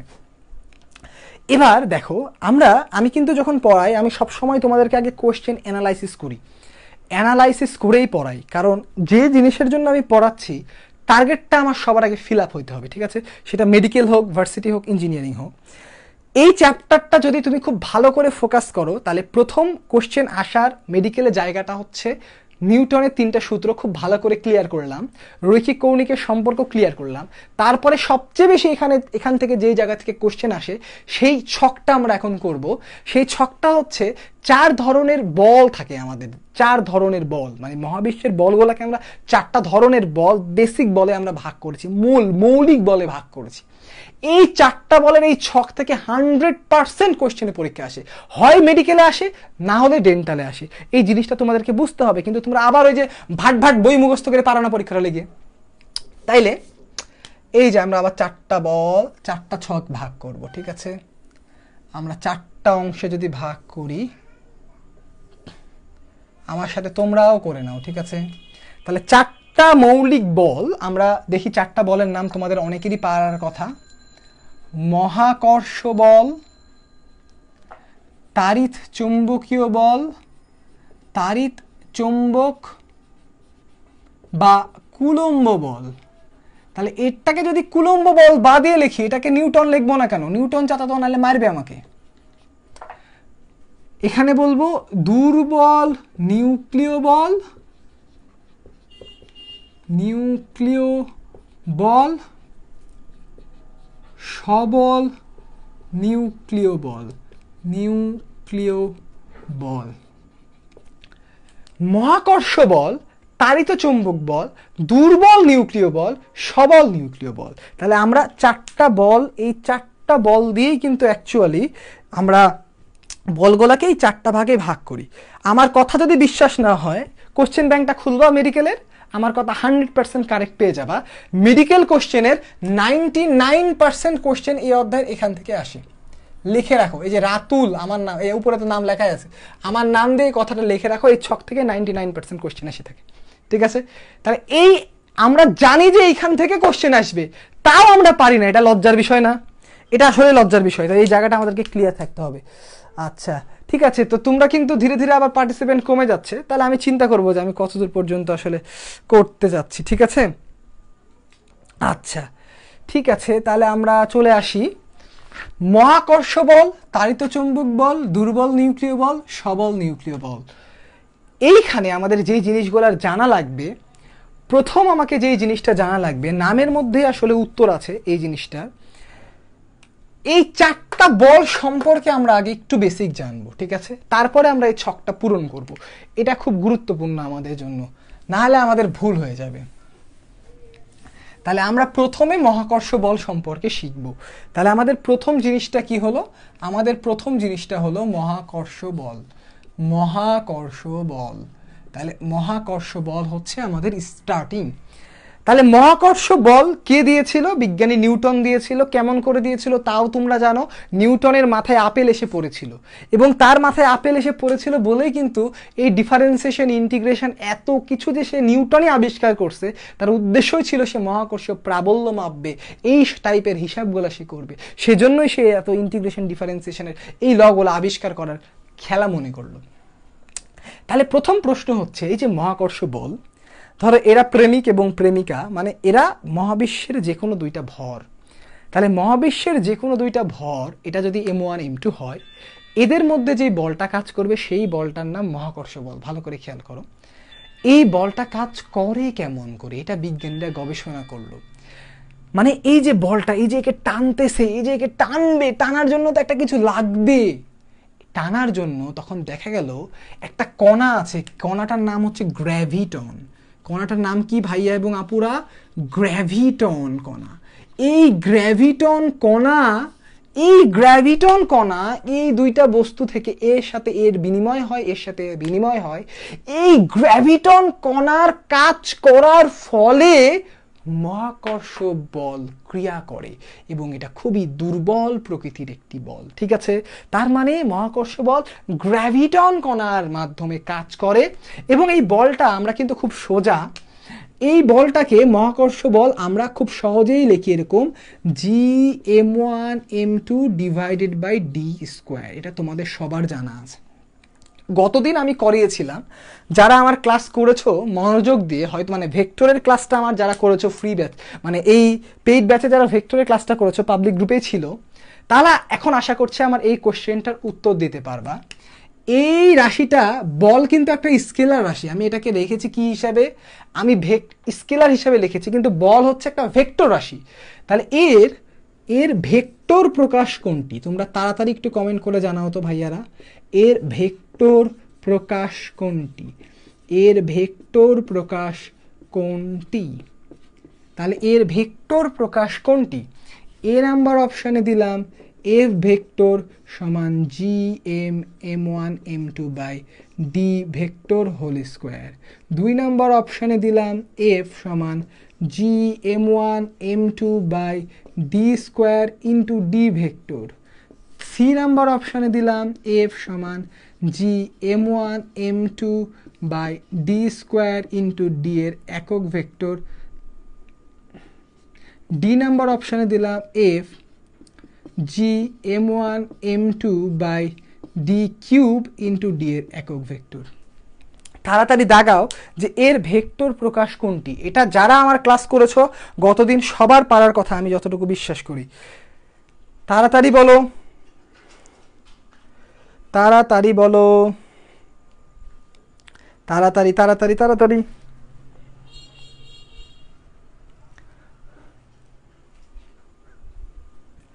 আজকেই ফার্স্ট ক্লাস করছো, করে নিও। দেখো ওখানে ইউটিউবের লিঙ্কও দেওয়া আছে, গ্রুপের লিঙ্কও দেওয়া আছে।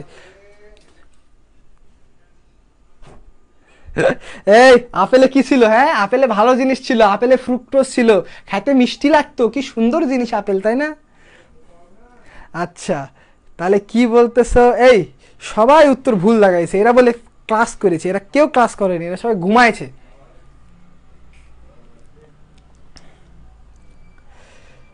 সি এতক্ষণে এসে একজন সঠিক উত্তর দিল, এরা সবাই মুখস্থ করেছে, আমি সব বুঝে নিয়েছি। বাহ বাহ, কেউ উত্তর ঠিক নাই, কারো উত্তর ঠিক নাই, কারো উত্তর ঠিক নাই।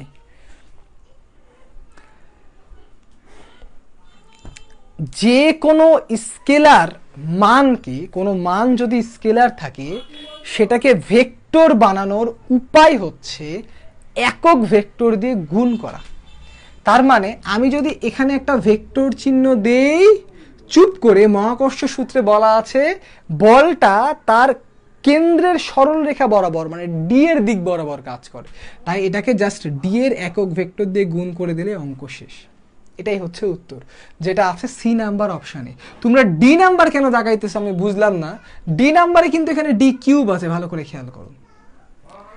এটাই আরেকটা উত্তর ঠিক হতো। কি ঠিক হতো ভালো করে খেয়াল করো, আমি যদি এরকম লিখতাম এফ সমান G M one M two divided by D cube, এখানে যদি ডি একক ভেক্টর না দিয়ে নর্মাল ভেক্টর দিতাম তাহলে এটাও ঠিক হতো। তাহলে হয় এটা আমার ঠিক উত্তর হবে আর নাহলে এটা ঠিক উত্তর হবে, এই দুইটা ছাড়া অন্য কোনো লেখার উপায় নাই। তাহলে আশা করছি এই জায়গাটা তোমরা বুঝতে পারবা। কোশ্চেন করার আগেই অ্যান্সার দিয়ে দেয়, কেমনে? ওরা মনে হয় আগের ক্লাস করেছে, তাছাড়া কেমনে দিবে? তাহলে এটার উত্তর হচ্ছে সি নাম্বার। ঠিক আছে, এই জায়গাটা ক্লিয়ার করে নাও, এটার উত্তর হচ্ছে সি নাম্বার। আচ্ছা এখন আমরা মহাকর্ষ বল নিয়ে একটু ডিপলি যাব।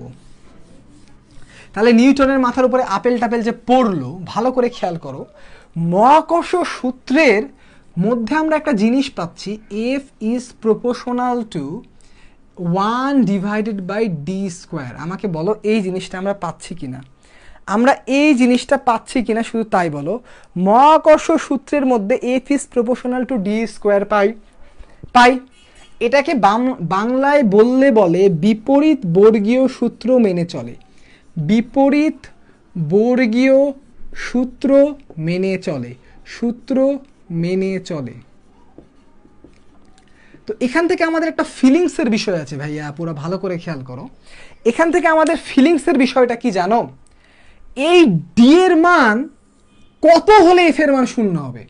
তোমরা বলো তো, ডি সমান ওয়াট হলে এফ এর মান শূন্য হবে?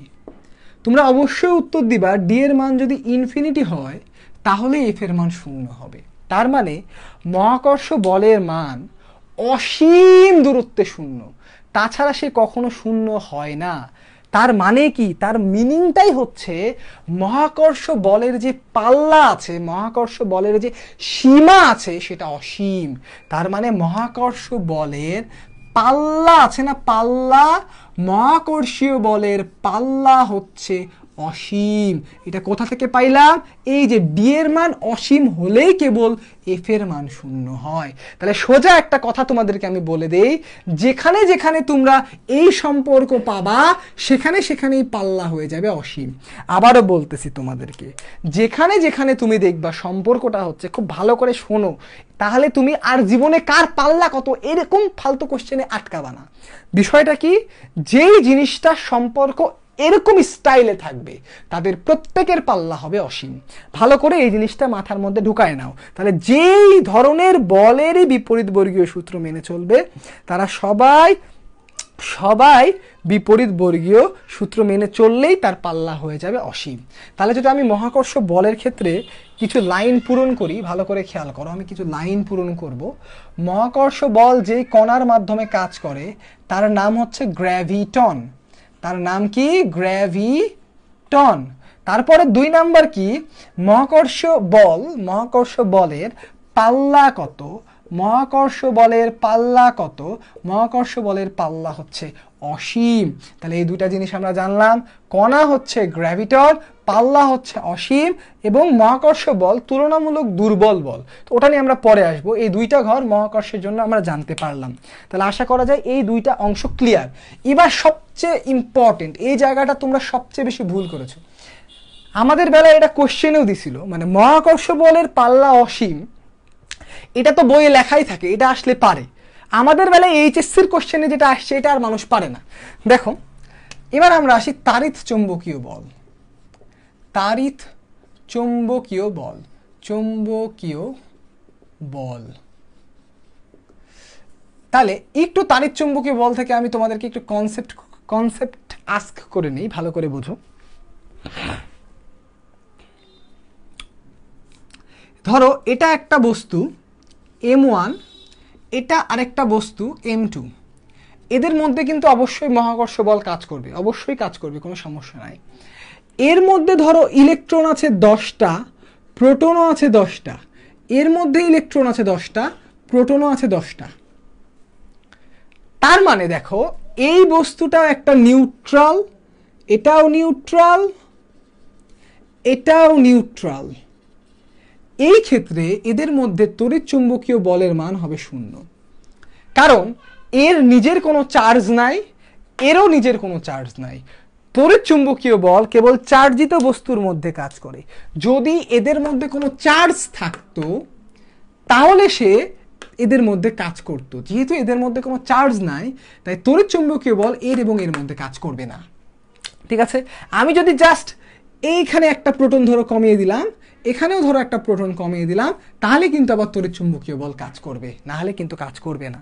তো আমার প্রশ্নটা হচ্ছে খুব সিম্পল, তোমাদের কাছে আমি একটা প্রশ্ন করি, তোমরা অনেকেই এই প্রশ্ন করো, ঠিক আছে, যে একটা ব্যাটারি লাগালাম ভাই, আমার বাড়ির যে লাইট জ্বলতেছে ব্যাটারি থেকে কি ইলেকট্রন বাড়াইতেছে, ইলেকট্রন বাড়িয়ে কি ভাই লাইটটাকে এরকম করে গুতা মারতেছে, লাইটটা জ্বলতেছে কেমন করে? মারাত্মক কোশ্চেন, কিন্তু তোমরা অনেকেই আমাকে করছো। কনসেপ্টটা তোমাদের ক্লিয়ার হওয়া খুব দরকার, ঠিক আছে? এই জায়গা ক্লিয়ার না হলে কিন্তু ইলেকট্রিসিটি পড়াটাও ব্যর্থ হয়ে যাবে তোমাদের। দেখো একটা ব্যাটারি আছে, ব্যাটারি থেকে কি গিয়ে লাইটটাকে জ্বলাইতেছে, তোমরা এই জিনিসটা কিন্তু বোঝো না। ভালো করে খেয়াল করো, এই জিনিসটা খুব গুরুত্বপূর্ণ। মানে এখানে ধরো একটা চার্জ আছে, এখানে ধরো একটা চার্জ আছে, এখানে 2টা ইলেকট্রন আছে, ধরো এখানে 2টা প্রোটন আছে। তাহলে এদের মধ্যে অবশ্যই এর যেহেতু Q1 চার্জ, এর যেহেতু Q2 চার্জ, এরা অবশ্যই তাড়িৎ চৌম্বকীয় বল প্রয়োগ করবে। এদের বলের মান হবে K, Q1 Q2 divided by D square. এই বলে তারা আকর্ষণ করবে পরস্পরকে বা বিকর্ষণ করবে। এখানে আকর্ষণ করবে কারণ ইলেকট্রন এবং প্রোটন। তাহলে এখন বিষয়টা কি দেখো, এই তাড়িৎ চৌম্বকীয় বলে আমাকে তোমরা বলো, এই ইলেকট্রন এবং প্রোটন এরা যে পরস্পরকে আকর্ষণ করতেছে, আকর্ষণটা করছে কি করে? এই ইলেকট্রন কি এখান থেকে বের হয়ে যাচ্ছে, নাকি এই প্রোটন এখান থেকে বের হয়ে যাচ্ছে? এরা আকর্ষণটা করছে কেমন করে? আমার প্রশ্নটা হচ্ছে এটা, যে এই মহাকর্ষ বল এরা যে আকর্ষণটা করে, এরা আকর্ষণটা করে কেমন করে? প্রশ্নটা হচ্ছে এরা আকর্ষণটা করে কেমন করে? ভালো করে খেয়াল করো, এরা আকর্ষণ করে কেমন করে। তাহলে কোশ্চেনটা হচ্ছে এটা, তাড়িৎ চৌম্বকীয় বল, বা সোজা কথা বাদ দাও, কুলম্ব বল কাজ করে কার মাধ্যমে? Option A electron, option B photon, option C hole, option D none. Coulomb বল কাজ করে কার মাধ্যমে? এই জিনিসটা জানা আসলে খুবই দরকারি, ঠিক আছে? এই জিনিসটা না জানলে আসলে আমরা হিসাব করতে পারবো না, ঠিক আছে? তাই তাড়াতাড়ি আমাকে বলো যে কুলম্ব বল এটা কাজ করে কার জন্য, ঠিক আছে? কুলম্ব বল কাজ করে কার জন্য? কুলম্ব বল কাজ করে কার জন্য? তাহলে উত্তর সবাই দিচ্ছ দেখছি। বি সি এর আবার মারামারি লেগে গেছে, অনেকে বলতেছে হোল, অনেকে বলতেছে ইলেকট্রন, অনেকে এই যে যারা বই পড়েছো দেখো বইয়ে কিন্তু উত্তর থাকেই, কিন্তু আমরা ফিল করি না। কুলম্ব বল কাজ করে ফোটন দিয়ে, ফোটন। তাহলে কুলম্ব বল কাজ করে ফোটন কণার দ্বারা। সেই ইলেকট্রন নিজে নড়ে গিয়েও কুলম্ব বল কাজ করায় না, হোলের কারণেও কুলম্ব বল কাজ করে না, সে কাজ করে ফোটনের জন্য। এই জিনিসটা খুবই গুরুত্বপূর্ণ। আমি তোমাদের একটা কনসেপ্ট ক্লিয়ার করে দিই, এটা 4 নাম্বার অধ্যায়ের কনসেপ্ট না, কিন্তু থাউজেন্ডস অফ স্টুডেন্টস এই কনফিউশনে তোমরা ভুগো, আমি এটা জানি। তাই আমি একটু ক্লিয়ার করে দিই, বিষয়টা বোঝো। তোমরা ড্রিফট ভেলোসিটি এর নাম শুনেছো? তোমরা কি ড্রিফট ভেলোসিটি এর নাম শুনেছো? ড্রিফট ভেলোসিটি এই জিনিসটার মানে হচ্ছে তারণ বেগ। ড্রিফট ভেলোসিটির মানে হচ্ছে তারণ বেগ। এটা সেকেন্ড পার্টে 2 নাম্বার চ্যাপ্টারে আলোচনা করা হয়। তারণ বেগ মানে একটা পরমাণুতে বা একটা লাঠিতে বা একটা কন্ডাক্টরে ইলেকট্রনগুলো কোন বেগে গতিশীল হয় সেটাকে বলা হয় তারণ বেগ। তো আমি অত কিছু জানার দরকার নাই, আমি তোমাকে ফিলিংসটা দিই। মানে এই যে তারণ বেগ, এটা যারা জানার কথা অনেকেই, এটা যদি বাইর করো, তারণ বেগে ইলেকট্রনগুলো মুভিং হয়, গতিশীল হয়। তো তুমি যদি তারণ বেগের যে কোনো অঙ্ক দেখো, তুমি তোমার সেকেন্ড পার্ট বইয়ে গিয়ে তারণ বেগের একটা অঙ্ক দেখি, জাস্ট মান দেখবা তারণ বেগের মান এরকম হয়। ধরো 2 মিটার পার সেকেন্ড, ধরো আসে 0.1 মিটার পার সেকেন্ড, হলো 10 মিটার পার সেকেন্ড। চিন্তা করো, এইটা হচ্ছে তারণ বেগের মান। তো অনেকেই তোমরা মনে করো, যারা মনে করো না, আমি কোশ্চেন করতেছি না, অনেকেই মনে করো এই তারণ বেগে নাকি ইলেকট্রিসিটি কন্ডাক্ট করে, ইলেকট্রিসিটি পরিবহন করে, কারেন্ট নাকি এই তারণ বেগ দিয়ে যায়। বিষয়টা কিন্তু তাই না। তুমি চিন্তা করো, কারেন্টের স্পিড যদি এত কম হতো, আবারও বলি, কারেন্টের স্পিড যদি এত কম হতো, তাহলে ধরো আমি যদি আমার বাড়ির নিচেই একটা সুইচ বন্ধ করি আর উপরে ছাদে যদি একটা লাইট জ্বালাই, ওই লাইট জ্বলতে তো 3-4 সেকেন্ডের বেশি লেগে যাবে। তাহলে চিন্তা করো আমাদের পাওয়ার স্টেশন আছে কোথায়? ধরো ওই কর্ণফুলী নদীর কাছাকাছি যদি আমার পাওয়ার স্টেশন থাকে, আমি যদি ওই পাওয়ার স্টেশনে আমার সুইচটা অন করি, ওখান থেকে কারেন্ট তোমার বাড়িতে আসলে কতক্ষণ লাগবে চিন্তা করো। তাহলে লোডশেডিং যদি 5 মিনিটের হয়, কারেন্ট আপ ডাউন করতে তো এই সিস্টেমে মনে হয় 2 ঘন্টা 4 ঘন্টা লেগে যাবে। তাহলে 5 মিনিটের লোডশেডিংয়ে তো 4 ঘন্টা 5 মিনিট হয়ে যাবে। তার মানে এই তারণ বেগে কখনোই কারেন্ট পরিবহন করে না। কারেন্ট বা একটা ব্যাটারির ভোল্টেজ লাগাইলে কারেন্টটা কখনো ইলেকট্রন বের হয়ে বা প্রোটন দৌড়াইতে কারেন্ট ক্যারি করে না। কারেন্টের ক্যারিটা হয় হচ্ছে এই ফোটনের মাধ্যমে। আর তোমরা কিন্তু খুব ভালো করে জানো যে ফোটনের বেগ হচ্ছে আলোর বেগের সমান 3×10⁸ মিটার পার সেকেন্ড, যেটা অনেক বেশি। তার মানে কি, তাড়িত চৌম্বকীয় বল বা কুলম্ব বল এটা কে কাজ করে? এটা কাজ করে হচ্ছে ফোটন। তাহলে এটা আলোর বেগে পরিবহন করে। এটা খুবই ইম্পর্টেন্ট একটা জিনিস তোমরা শিখে রাখলা। এটার মিনিংটা হচ্ছে এরকম, তুমি ধরো একটা পাওয়ার স্টেশনে যদি সুইচটা অন করা হয়, তাহলে কারেন্ট আলোর বেগে তোমার বাড়িতে আসে। তুমি যদি সুইচটা অফ করো, আলোর বেগে এই জিনিসটা ডিসকন্টিনিউয়াস হয়ে যায়। এই জিনিসটা তোমাদেরকে মাথায় মনে রাখতে হবে। তাহলে যাই হোক, আচ্ছা, আমার বাসা রাজশাহীতে ভাই, বুঝছো? আচ্ছা, তাহলে আমরা এই জায়গাটাও শিখলাম। এখান থেকে আমরা আরেকটা জিনিস, তোমরা তাড়াতাড়ি, তোমরা অবশ্যই বুঝতে পেরেছি। তাহলে তড়িৎ চুম্বকীয় বল এটা ক্যারি করে কে? এটা ক্যারি করে ফোটন কণা। এটার কণা হচ্ছে ফোটন। আর এই বলটাও এরকম ছিল, দেখো F is proportional to d²। তার মানে তোমরা বুঝতেই পারছো, এই সম্পর্ক থেকেই আমরা বলে দিতে পারি যে এই জিনিসটারও পাল্লা হবে অসীম। তাহলে তাড়িৎ চুম্বকীয় বল, এই বলটার পাল্লাও হবে অসীম। তোমরা কিন্তু এখান থেকেই খুব সহজে বুঝতে পারো। আশা করি তোমরা বুঝতে পেরেছো, তাই না? তাহলে তাড়িৎ চুম্বকীয় বল কিন্তু আমরা খুব সহজে এখান থেকে বুঝতে পারি, তোমাদের বুঝতে পেরে যাওয়ার কথা। আচ্ছা, এবার আমরা চলে যাব দুর্বল নিউক্লিয় বল এবং সবল নিউক্লিয় বল এই জায়গাটাতে, ঠিক আছে? তাহলে দুর্বল নিউক্লিয় বল, দুর্বল নিউক্লিয় বল খুবই ইম্পর্টেন্ট। দুর্বল নিউক্লিয় বল, দুর্বল নিউক্লিয় বল এই জিনিসটা নিউক্লিয় বল। তাহলে আমি যদি এখান থেকেই বলি নিউক্লিয় বল, তাহলে এ কাজ করে কোথায় তোমরা বলো তো? নিউক্লিয় বল তার মানে এ কাজ করে কোথায়, এ কোন জায়গাটাতে কাজ করে? আমাকে তাড়াতাড়ি বলো যে এ কাজ করে কোথায়।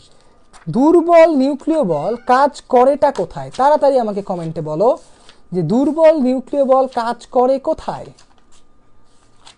দেখি তোমরা কয়জন বলতে পারো। দুর্বল নিউক্লিয় বল কাজ করে কোথায়? তাড়াতাড়ি বলো ভাইরা, দুর্বল নিউক্লিয় বল কাজ করে কোথায়? কোথায় লিখেছো? নিউক্লিয়াসে। দুর্বল নিউক্লিয় বল কাজ করে নিউক্লিয়াসে। ঠিক আছে, মেনে নিলাম নিউক্লিয়াসে, সমস্যা করলাম না। দুর্বল নিউক্লিয় বল কাজ করে কোথায়? দেখি তোমাদের কমেন্ট আমি একটু দেখতেছি, ঠিক আছে? এই জিনিসটা তোমরা অনেক সময় একটু সমস্যা করো, তাই আমি একটু তোমাদের কাছ থেকে দেখে নিচ্ছি।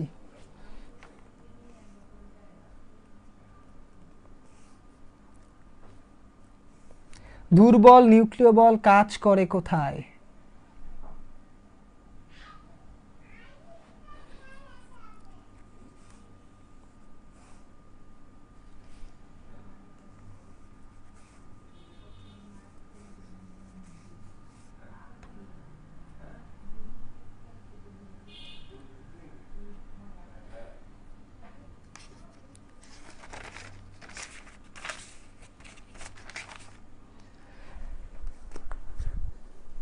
Nucleus nucleus nucleus. এবার একটু ঘটনা আছে। তাহলে দুর্বল নিউক্লিয় বল, আর দেখো আরো একটা নাম আমরা এখানে আছে সবল নিউক্লিয় বল। সবল নিউক্লিয় বল, তাহলে দুর্বল নিউক্লিয় বল আর একটা নাম হচ্ছে সবল নিউক্লিয় বল। তোমরা বলতেছো যে এই নিউক্লিয় দিয়ে আমরা বুঝছি যে এরা নিউক্লিয়াসের মধ্যে কাজ করে, তাই না? আমরা নিউক্লিয় এটা দিয়ে কি বলতেছি? যে এরা নিউক্লিয়াসের মধ্যে কাজ করে। ফ্যান্টাস্টিক, তাহলে এরা নিউক্লিয়াসের মধ্যে কাজ করলো। তাহলে এরা যদি নিউক্লিয়াসের মধ্যে কাজ করে, attraction between neutron and proton, proton neutron, তাহলে attraction between neutron and proton এটা কোনটা? তাড়াতাড়ি বলো। দুর্বল নিউক্লিয় বল আর সবল নিউক্লিয় বল। আমার কোশ্চেনটা হচ্ছে এই দুইটার মধ্যে প্রোটন ও নিউট্রন এর মধ্যে কোনটি কাজ করে? প্রোটন আর নিউট্রনের মধ্যে কোনটি কাজ করে? এটাকে দিলাম 1, এটাকে দিলাম 2, বলো। এ নাম্বার অপশানে 1, বি নাম্বার অপশানে 2। প্রোটন আর নিউট্রনের মধ্যে কোনটা কাজ করে? দুর্বল নিউক্লিয় বল কাজ করে নাকি সবল নিউক্লিয় বল কাজ করে? দুর্বল নিউক্লিয় বল কাজ করে নাকি সবল নিউক্লিয় বল কাজ করে? প্রোটন এবং নিউট্রনের মধ্যে, প্রোটন আর ইলেকট্রনের মধ্যে না কিন্তু, ঠিক আছে? প্রোটন এবং নিউট্রনের মধ্যে কোনটা কাজ করে? তাড়াতাড়ি তোমরা কমেন্ট করে জানাও।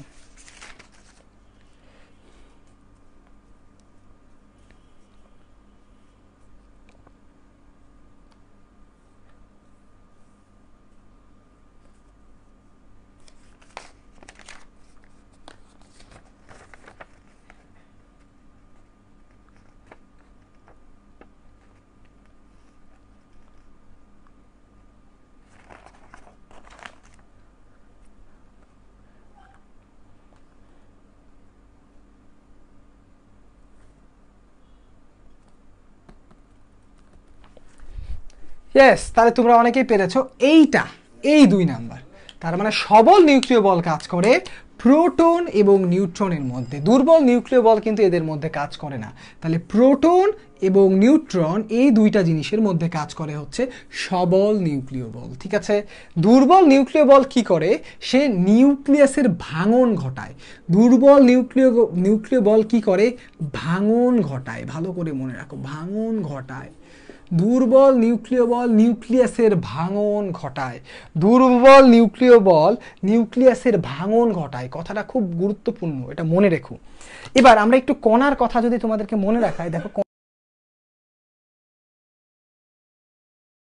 কথা, যাই হোক ক্লাস হচ্ছে, তোমরা শুনতে পাচ্ছ? তোমরা শুনতে পাচ্ছ কি? তোমরা কি শুনতে পাচ্ছ?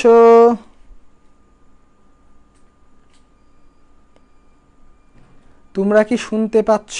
হ্যাঁ শুনতে পাচ্ছ, যাক। আচ্ছা, তাহলে আবার যে কোনো টাইমে হয়তো চার্জ শেষ হয়ে বন্ধ হয়ে যাইতে পারে। তাহলে প্রোটন এবং নিউট্রনের মধ্যে কাজ করে হচ্ছে সবল নিউক্লিয় বল। তাহলে দুর্বল নিউক্লিয় বল নিউট্রিনোর মাধ্যমে কাজ করে, আর সবল নিউক্লিয় বল কাজ করে মেসনের মাধ্যমে। এটা মনে রাখবা কি করে, এটার উপায় বলছিলাম। দেখো দুর্বল নিউক্লিয় বল, এটা দুর্বল নিউক্লিয় বল যখন কাজ করে, দুর্বল নিউক্লিয় বল নিউক্লিয়াসের ভাঙন ঘটায়। আর তোমরা আগে নিউট্রন দিয়ে আঘাত করে করে চেন বিক্রিয়া করছো না, ওই নিউট্রন নিউট্রিনো নামগুলো কাছাকাছি, এইভাবে মনে রাখতে হবে যে নিউট্রন ভাঙে নিউট্রিনো, তার মানে এরা নিউট্রিনো দিয়ে দুর্বল নিউক্লিয় বল কাজ করে। সবল নিউক্লিয় বল কাজ করে মেসনের দ্বারা। তাহলে এরা নিউক্লিয়াসের ভিতরে কাজ করে, তাই এর লিমিটটা কি হবে? এর পাল্লা অত্যন্ত কম। দেখো 10⁻⁻, ফেমকোমিটারে 10⁻⁻15, এটা হচ্ছে দুর্বল নিউক্লিয় বল এই সবল নিউক্লিয় বলের পাল্লা। আচ্ছা, এবার আসি দুর্বল নিউক্লিয় বল। ঠিক আছে, দুর্বল নিউক্লিয় বল নিয়ে একটু সমস্যা আছে, তাই দুর্বল নিউক্লিয় বলের পাল্লাটা আমি তোমাদেরকে ডাইরেক্ট লিখে দিব না, কারণ এর পাল্লাটা এখনো প্রমাণিত নয়। ভালো করে বলতেছি, এর পাল্লাটা প্রমাণিত নয়, তাই এর পাল্লা অনেক বইয়ে তোমাদের এটা দেওয়া আছে, কিন্তু এটা অল টাইম এটা নাও হতে পারে। তাই আমি একটা জিজ্ঞাসা চিহ্ন দিয়ে রেখে দিলাম, এর পাল্লাটা এটা প্রমাণিত নয়, এটা মাথায় রেখো। দুর্বল নিউক্লিয় বল নিয়ে এখনো রিসার্চ চলতেছে, এগুলো রিসার্চ টপিক, এইগুলা এখনো প্রমাণিত নয়, আমি কিন্তু ইন্ডিকেট করে দিলাম এই জায়গাটা। আচ্ছা, তারপরে দেখো এদের মধ্যে শক্তির মানটা আমাকে বিবেচনা করতে হবে। দেখো এদের মধ্যে সবচেয়ে শক্তিশালী বল কি? এদের মধ্যে সবচেয়ে শক্তিশালী বল কি? এদের মধ্যে সবচেয়ে শক্তিশালী বল, তার নামের মধ্যে আছে যে আমি শক্তিশালী, তার নামের মধ্যে আছে শক্তিশালী, সেটা হচ্ছে সবল নিউক্লিয় বল। এটা হচ্ছে এদের মধ্যে সবচেয়ে শক্তিশালী বল। এদের মধ্যে সবচেয়ে দুর্বল বলকে মহাকর্ষ বল, ওর নামের মধ্যে নাই, কিন্তু আমরা জানি যে, চিন্তা করো G/m/r², ভরও অত বেশি হয় না, আবার মানে জি এর মান 10⁻⁻11, মানে নেগেটিভ, তাই এটা সবচেয়ে দুর্বল, এটা সবচেয়ে সবল। তাহলে আমি যদি এই সিরিয়ালটাকে আমরা রেঞ্জ করি, ভালো করে বোঝো, এই রেঞ্জটা পরীক্ষায় খুব আসে, তাই আমি রেঞ্জটা দুইটা স্টাইলে তোমাদেরকে রেঞ্জ দেখাবো। আমরা কি করতে পারি? আমরা মহাকর্ষ বলকে 1 ধরতে পারি, আবার একবার আমরা সবল নিউক্লিয় বলকেও 1 ধরতে পারি। আমরা মহাকর্ষ বলকেও 1 ধরতে পারি, আমরা সবল নিউক্লিয় বলকেও 1 ধরতে পারি। বিষয়টা বোঝো।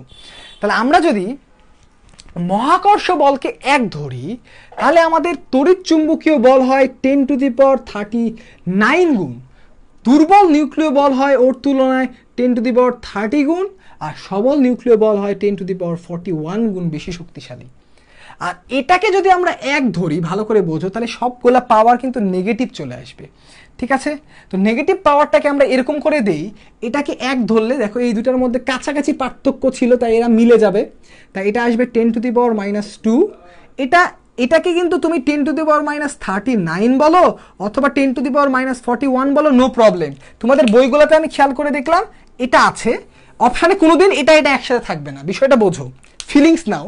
10⁻39 মানে দশমিকের পরে 39টা শূন্য। চিন্তা করো ভালো করে, 39টা শূন্য, দশমিকের পরে 39টা শূন্য দেওয়া আর দশমিকের পরে 41টা শূন্য দেওয়ার মধ্যে কোনো পার্থক্য আছে? তেমন কোনো পার্থক্যই নাই। তাই তুমি এটা বলো এটা বলো, ডাজেন্ট ম্যাটার অ্যাট অল, এটা অ্যাকচুয়ালি তেমন একটা ম্যাটারই করে না। ঠিক আছে, আর এটাকে বলা হয় তখন 10⁻12। এটা রাইটারদের ইচ্ছা, তো ওটা আমাদের বিষয় না, আমাদের এটা বোঝার কোনো ইচ্ছাই না। আমাদের ইচ্ছা হচ্ছে আমরা জাস্ট মনে রাখবো কোনটার থেকে বেশি শক্তিশালী, তাইলে আমাদের অঙ্ক ভুল যাবে না। ভালো করে খেয়াল রাখো, তাহলে সবচেয়ে শক্তিশালী হচ্ছে এটা, সবচেয়ে দুর্বল হচ্ছে এটা। তাহলে এটাকে যদি আমরা 1 দেই, তাহলে এগুলো সবগুলোর পাওয়ার বড় বড় হবে, তাহলে 10⁻39, 30, 41। এটাকে যদি আমরা 1 দিই তাহলে সবগুলো ছোট ছোট হবে, -12, -2, -41। তাহলে এখান থেকে আমরা মনে রাখবো যেটা, দেখো পরীক্ষার হলে এমসিকিউ টেস্ট করার জন্য জাস্ট আমাদের এই সিকোয়েন্সটা মনে রাখতে হবে। সিকোয়েন্স হচ্ছে সবল বল, তারপরে বলো হচ্ছে কুলম্ব বল, তারপরে বলো হচ্ছে দুর্বল বল, তারপরে হচ্ছে মহাকর্ষ বল। আমরা এই জিনিসটা মনে রাখবো ভাইয়ারা, বিশ্বাস করো এই লাইনটা মনে রাখলেই তোমার হয়ে যাবে, ঠিক আছে? তো এই ছকটা থেকে মেডিকেলে সবচেয়ে বেশি কোশ্চেন আসে যে কণা, গ্র্যাভিটন, ফোটন, নিউট্রন, মেসন, পাল্লা অসীম এই দুইটার লিমিটেড, আর রেঞ্জ এবং রেঞ্জ, এইখান থেকে মেডিকেলে জেনারেলি কোশ্চেনগুলো এসে থাকে, ঠিক আছে? আচ্ছা, এবার আমরা তোমাদের আরেকটা ফেভারেট, মানে এই অধ্যায়টাকে একবারে আমরা হাতের আগায় যদি আমরা আনতে চাই তাহলে আমরা যেই কাজটা করি, ঠিক আছে, আমরা যেইভাবে করে এই জিনিসটা মনে রাখি, আমরা সেই ছকটা করব। যাই হোক, তোমরা তো উপস্থিতি অনেক কম, তাহলে পুরো চ্যাপ্টার তো শেষ করা গেল না, মাত্র 81 জন আছো তোমরা, মনে অনেক দুঃখ পাইলাম। ঠিক আছে, আমরা শুরু করি, বেশি তো পড়ানো যাবে না, তোমরা উপস্থিত নাই, কেমন করে পড়াবো? তাহলে এখন আমরা যে ছকটা করব, এই ছকটা হচ্ছে আমাদের রৈখিক এবং কৌণিকের রিলেশন আমরা দেখব, ঠিক আছে? একটু ডিটেলস দেখব, রৈখিক কৌণিক রিলেশন, এইখান থেকেও প্রচুর কোশ্চেন আমি আসতে দেখছি। তাহলে এটা তোমরা কিন্তু জানো, খুব সহজে জলদি তোমরা আমার সাথে জাস্ট একসাথে লিখে ফেলবা। দেখো, রৈখিকে যেটা এস মানে সরণ, কৌণিকে সেটা থেটা, সম্পর্ক হচ্ছে এস সমান আর থিটা, এটাও তোমাদের জানা। রৈখিকে যেটা বেগ, কৌণিকে সেটা ওমেগা, সম্পর্ক হচ্ছে ভি সমান ওমেগা ক্রস আর। রৈখিকে যেটা ত্বরণ, কৌণিকে সেটা আলফা, সম্পর্কটা হচ্ছে এ সমান আলফা আর, ক্রস গুণন করেও তুমি লিখতে পারো, কোনো প্রবলেম নাই অ্যাট অল। রৈখিকে যেটা ভর, কৌণিকে সেটা আই, জড়তার ভ্রামক, এবং আই এর সাথে সম্পর্কটা হচ্ছে সামেশন এম আর স্কোয়ার, এটা হচ্ছে এদের সম্পর্ক। তারপরে রৈখিকে যেটা পি, পি মানে কি আমরা বললাম ভর বেগ, রৈখিকে যদি ভরবেগ হয়, কৌণিকে সেটাকে আমরা বলবো কৌণিক ভরবেগ। কৌণিক ভরবেগকে আমরা কি দিয়ে প্রকাশ করি? আমরা প্রকাশ করি এল দিয়ে। তাহলে এই ভরবেগ, এটার মানে আমরা কি লিখি বলতো? এই ভরবেগ মানে আমরা লিখি ভর ইনটু বেগ। তাহলে স্টাইলটা বোঝো, অনেকেই বোঝো, যারা বোঝো না তাদের জন্য বলতেছি। এই ভরকে এই ভরের ইকুইভ্যালেন্ট জিনিস দিয়ে রিপ্লেস করব, এই ভি কে এই ভি এর ইকুইভ্যালেন্ট জিনিস দিয়ে রিপ্লেস করব, আর কিছুই না। তাহলে সাবস্টিটিউশন মেথড, এই এম হয়ে যাবে আই, ভি হয়ে যাবে ওমেগা, তাহলে L equals to I omega. Clear? তারপরে আমাদের রিলেশন তো আমরা একটু আগেই দেখালাম যে এল সমান হবে আর ক্রস পি, ঠিক আছে? তো এটার আবার আরও কিছু জিনিস আছে, তোমরা কেমিস্ট্রি বই যদি এক করো তাহলে এল সমান আরেকটা জিনিস পাওয়া যায় এম ভি আর, এটা সমান আবার লেখা হয় এন এইচ বাই 2 পাই। একবারে যখন পড়বো আমরা একবারে সব জিনিস পড়বো, ঠিক আছে? তাহলে আমরা কৌণিক ভরবেগের এই জিনিসটাও লিখতে পারি। এবার খেয়াল করো, তারপরে আমরা কি জানি দেখো, আমরা জানি হচ্ছে গতিশক্তি। আমরা গতিশক্তি ই কে এটা সমান জানি হাফ এম ভি স্কোয়ার। তাহলে এটাকে যদি আমি রোটেশনাল কাইনেটিক এনার্জি বলি কে আর, তখন হাফ এই এম রিপ্লেস করব আই দিয়ে, ভি রিপ্লেস করব ওমেগা দিয়ে। তারপরে এটাকে একটু ভেঙে লেখা যায় P square divided by 2m। এখান থেকে আমি লিখব যে এল স্কোয়ার বাই 2i। আমরা ভেঙেই কিন্তু সম্পর্কগুলো লিখে ফেলতে পারি, ঠিক আছে? তার মানে যে কোনো রৈখিক এবং কৌণিকের জিনিসগুলা একই সাথে ইকুইভ্যালেন্ট। আমি যদি নিউটনের সূত্রের কথাই বলতে চাই, ধরো বাহ্যিক বল শূন্য হলে স্থির বস্তু স্থির ছিল, এখন বলবো বাহ্যিক টর্ক যদি শূন্য হয় স্থির বস্তু স্থির থাকবে, ঘূর্ণায়ন বস্তু সুষম দ্রুতিতে মানে সুষম কৌণিক বেগে ঘুরতে থাকবে। সিম্পল জিনিস, সব কিছু আগের মতো রিপ্লেস হয়ে যায়। তাহলে এই জিনিসটা আমাদের একটু মনে রাখতে হয়, ঠিক আছে? খুব ইম্পর্টেন্ট। তাহলে এখান থেকে আমাদের কি মনে রাখতে হবে ভাইরা? দেখো, এখান থেকে একটা কোশ্চেন আসে যে নির্দিষ্ট ভরের কোনো বস্তুর নির্দিষ্ট ভরের কোনো বস্তুর ভরবেগ দ্বিগুণ করলে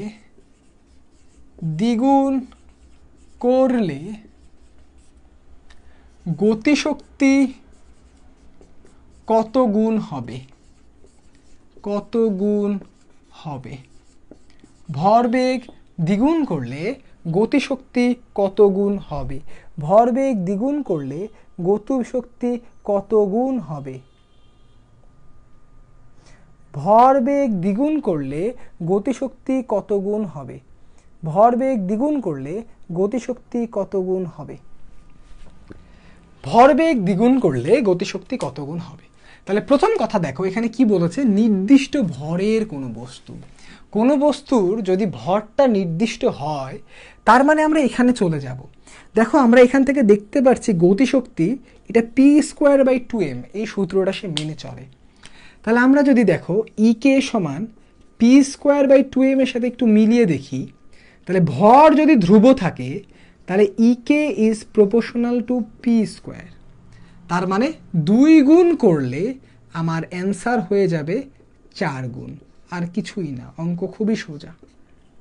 আমি যদি 2 গুণ করি তাহলে আমার অ্যান্সার হয়ে যাবে 4 গুণ। ঠিক আছে, এবার তারপর একটা খুবই ইম্পর্টেন্ট কোয়েশ্চেন। ঠিক আছে, তোমরা আসলে অনেক সময় এগুলা বুঝে পাও না। ঠিক আছে, আমরা এই অধ্যায়গুলোর জিনিস আলু বলে না, রান্নায় যেমন আলু দিয়ে রান্না করে, এই অধ্যায়ের জন্য 3 ধরনের আলু আছে। তো তোমরা উপস্থিত নাই, আমি আলুর হালকা টাচ দিয়ে দিচ্ছি, পুরোপুরি বলবো না, বলে লাভ নাই। তো আলু, এই অধ্যায়ের আলু হচ্ছে 3 রকম, বোঝো।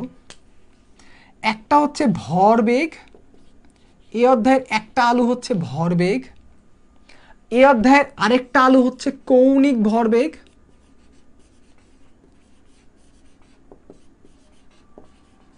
আরেকটা আলু হচ্ছে শক্তি। এই অধ্যায়ে যে কোনো ধরনের অঙ্ক করতে গেলে এর যে কোনো একটাকে কনস্ট্যান্ট ধরতে হয়, মানে যে কোনো একটা কনস্ট্যান্ট থাকে। কোন কেসে কোনটা কনস্ট্যান্ট, কোনটা কখন ধ্রুব হবে, এটা একটা খুব ইম্পর্টেন্ট কোয়েশ্চেন। এটার অ্যান্সার আমি আজকে তোমাদের দিব না। ঠিক আছে, তোমরা পারলে নিজেরা একটু বাইর করে নিও। ঠিক আছে, কখন কোনটা ধ্রুব হবে এটা জানার উপরে অনেক কিছু ডিপেন্ড করে। ঠিক আছে, অনেক খুবই গুরুত্বপূর্ণ। তো একটা জিনিস মনে রাখবা, কোনো জিনিস যদি সুষম কৌণিক বেগে, পুরাপুরিটা বললাম না, এইটুকুটা বলি, কেউ যদি সুষম কৌণিক বেগে ঘুরে, সুষম কৌণিক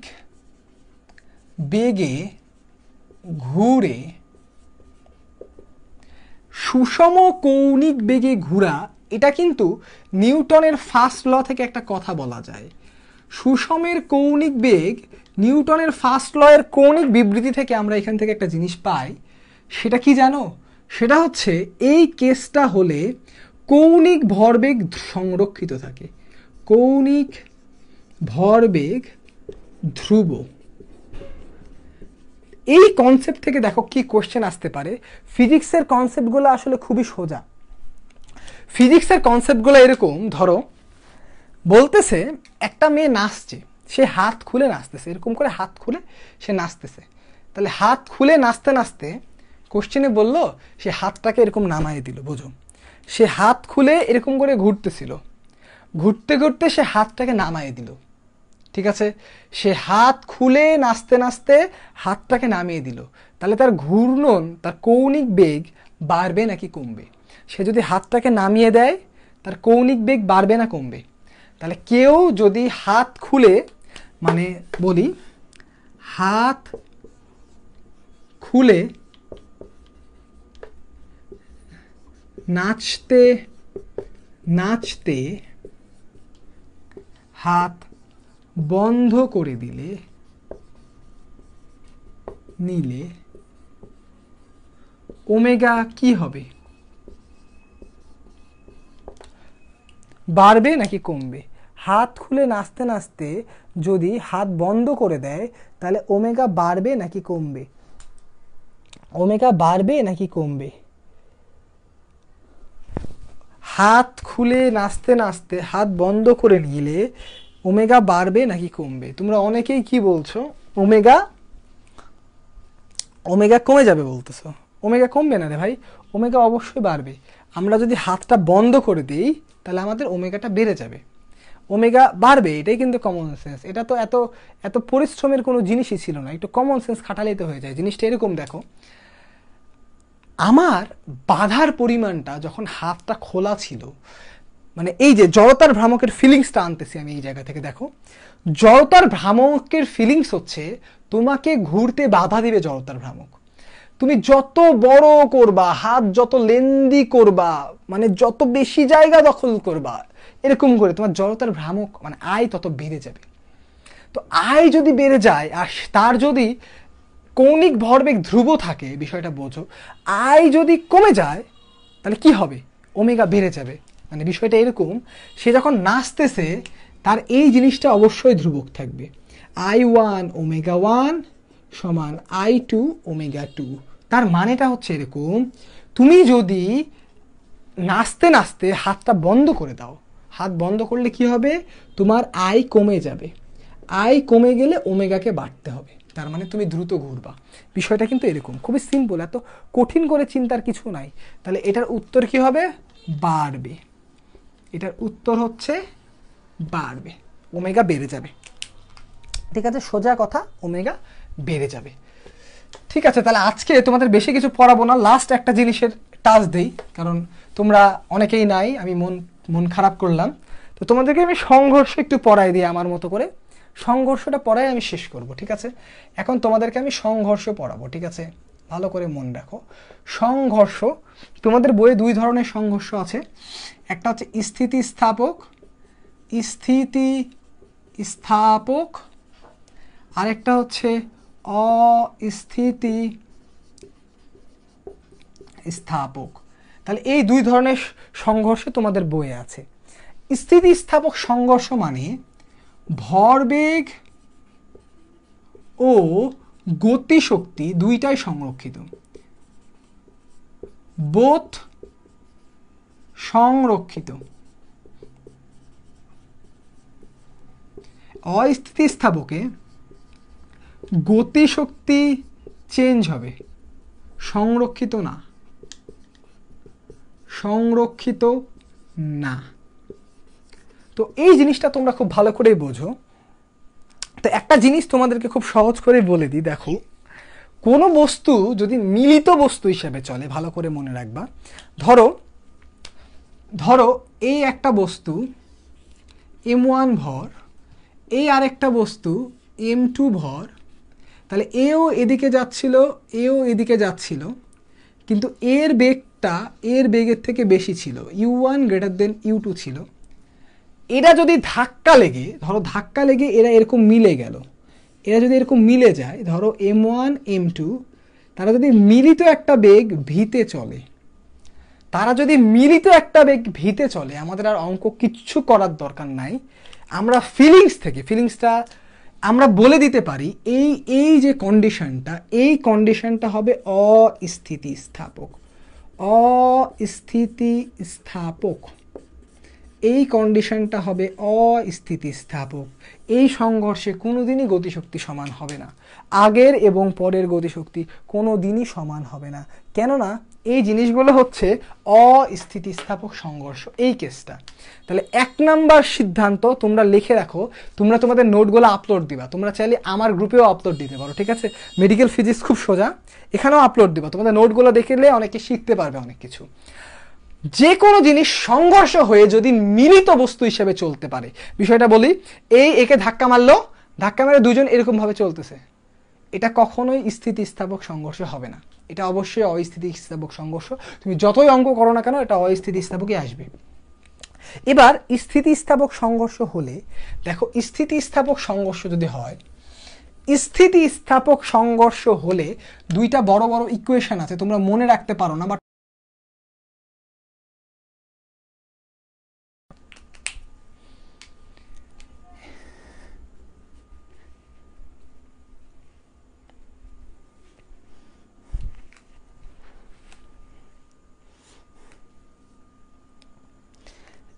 এই ক্লাস এখনো শেষ হয়নি, ক্লাস বলেই শেষ হবে, থামো।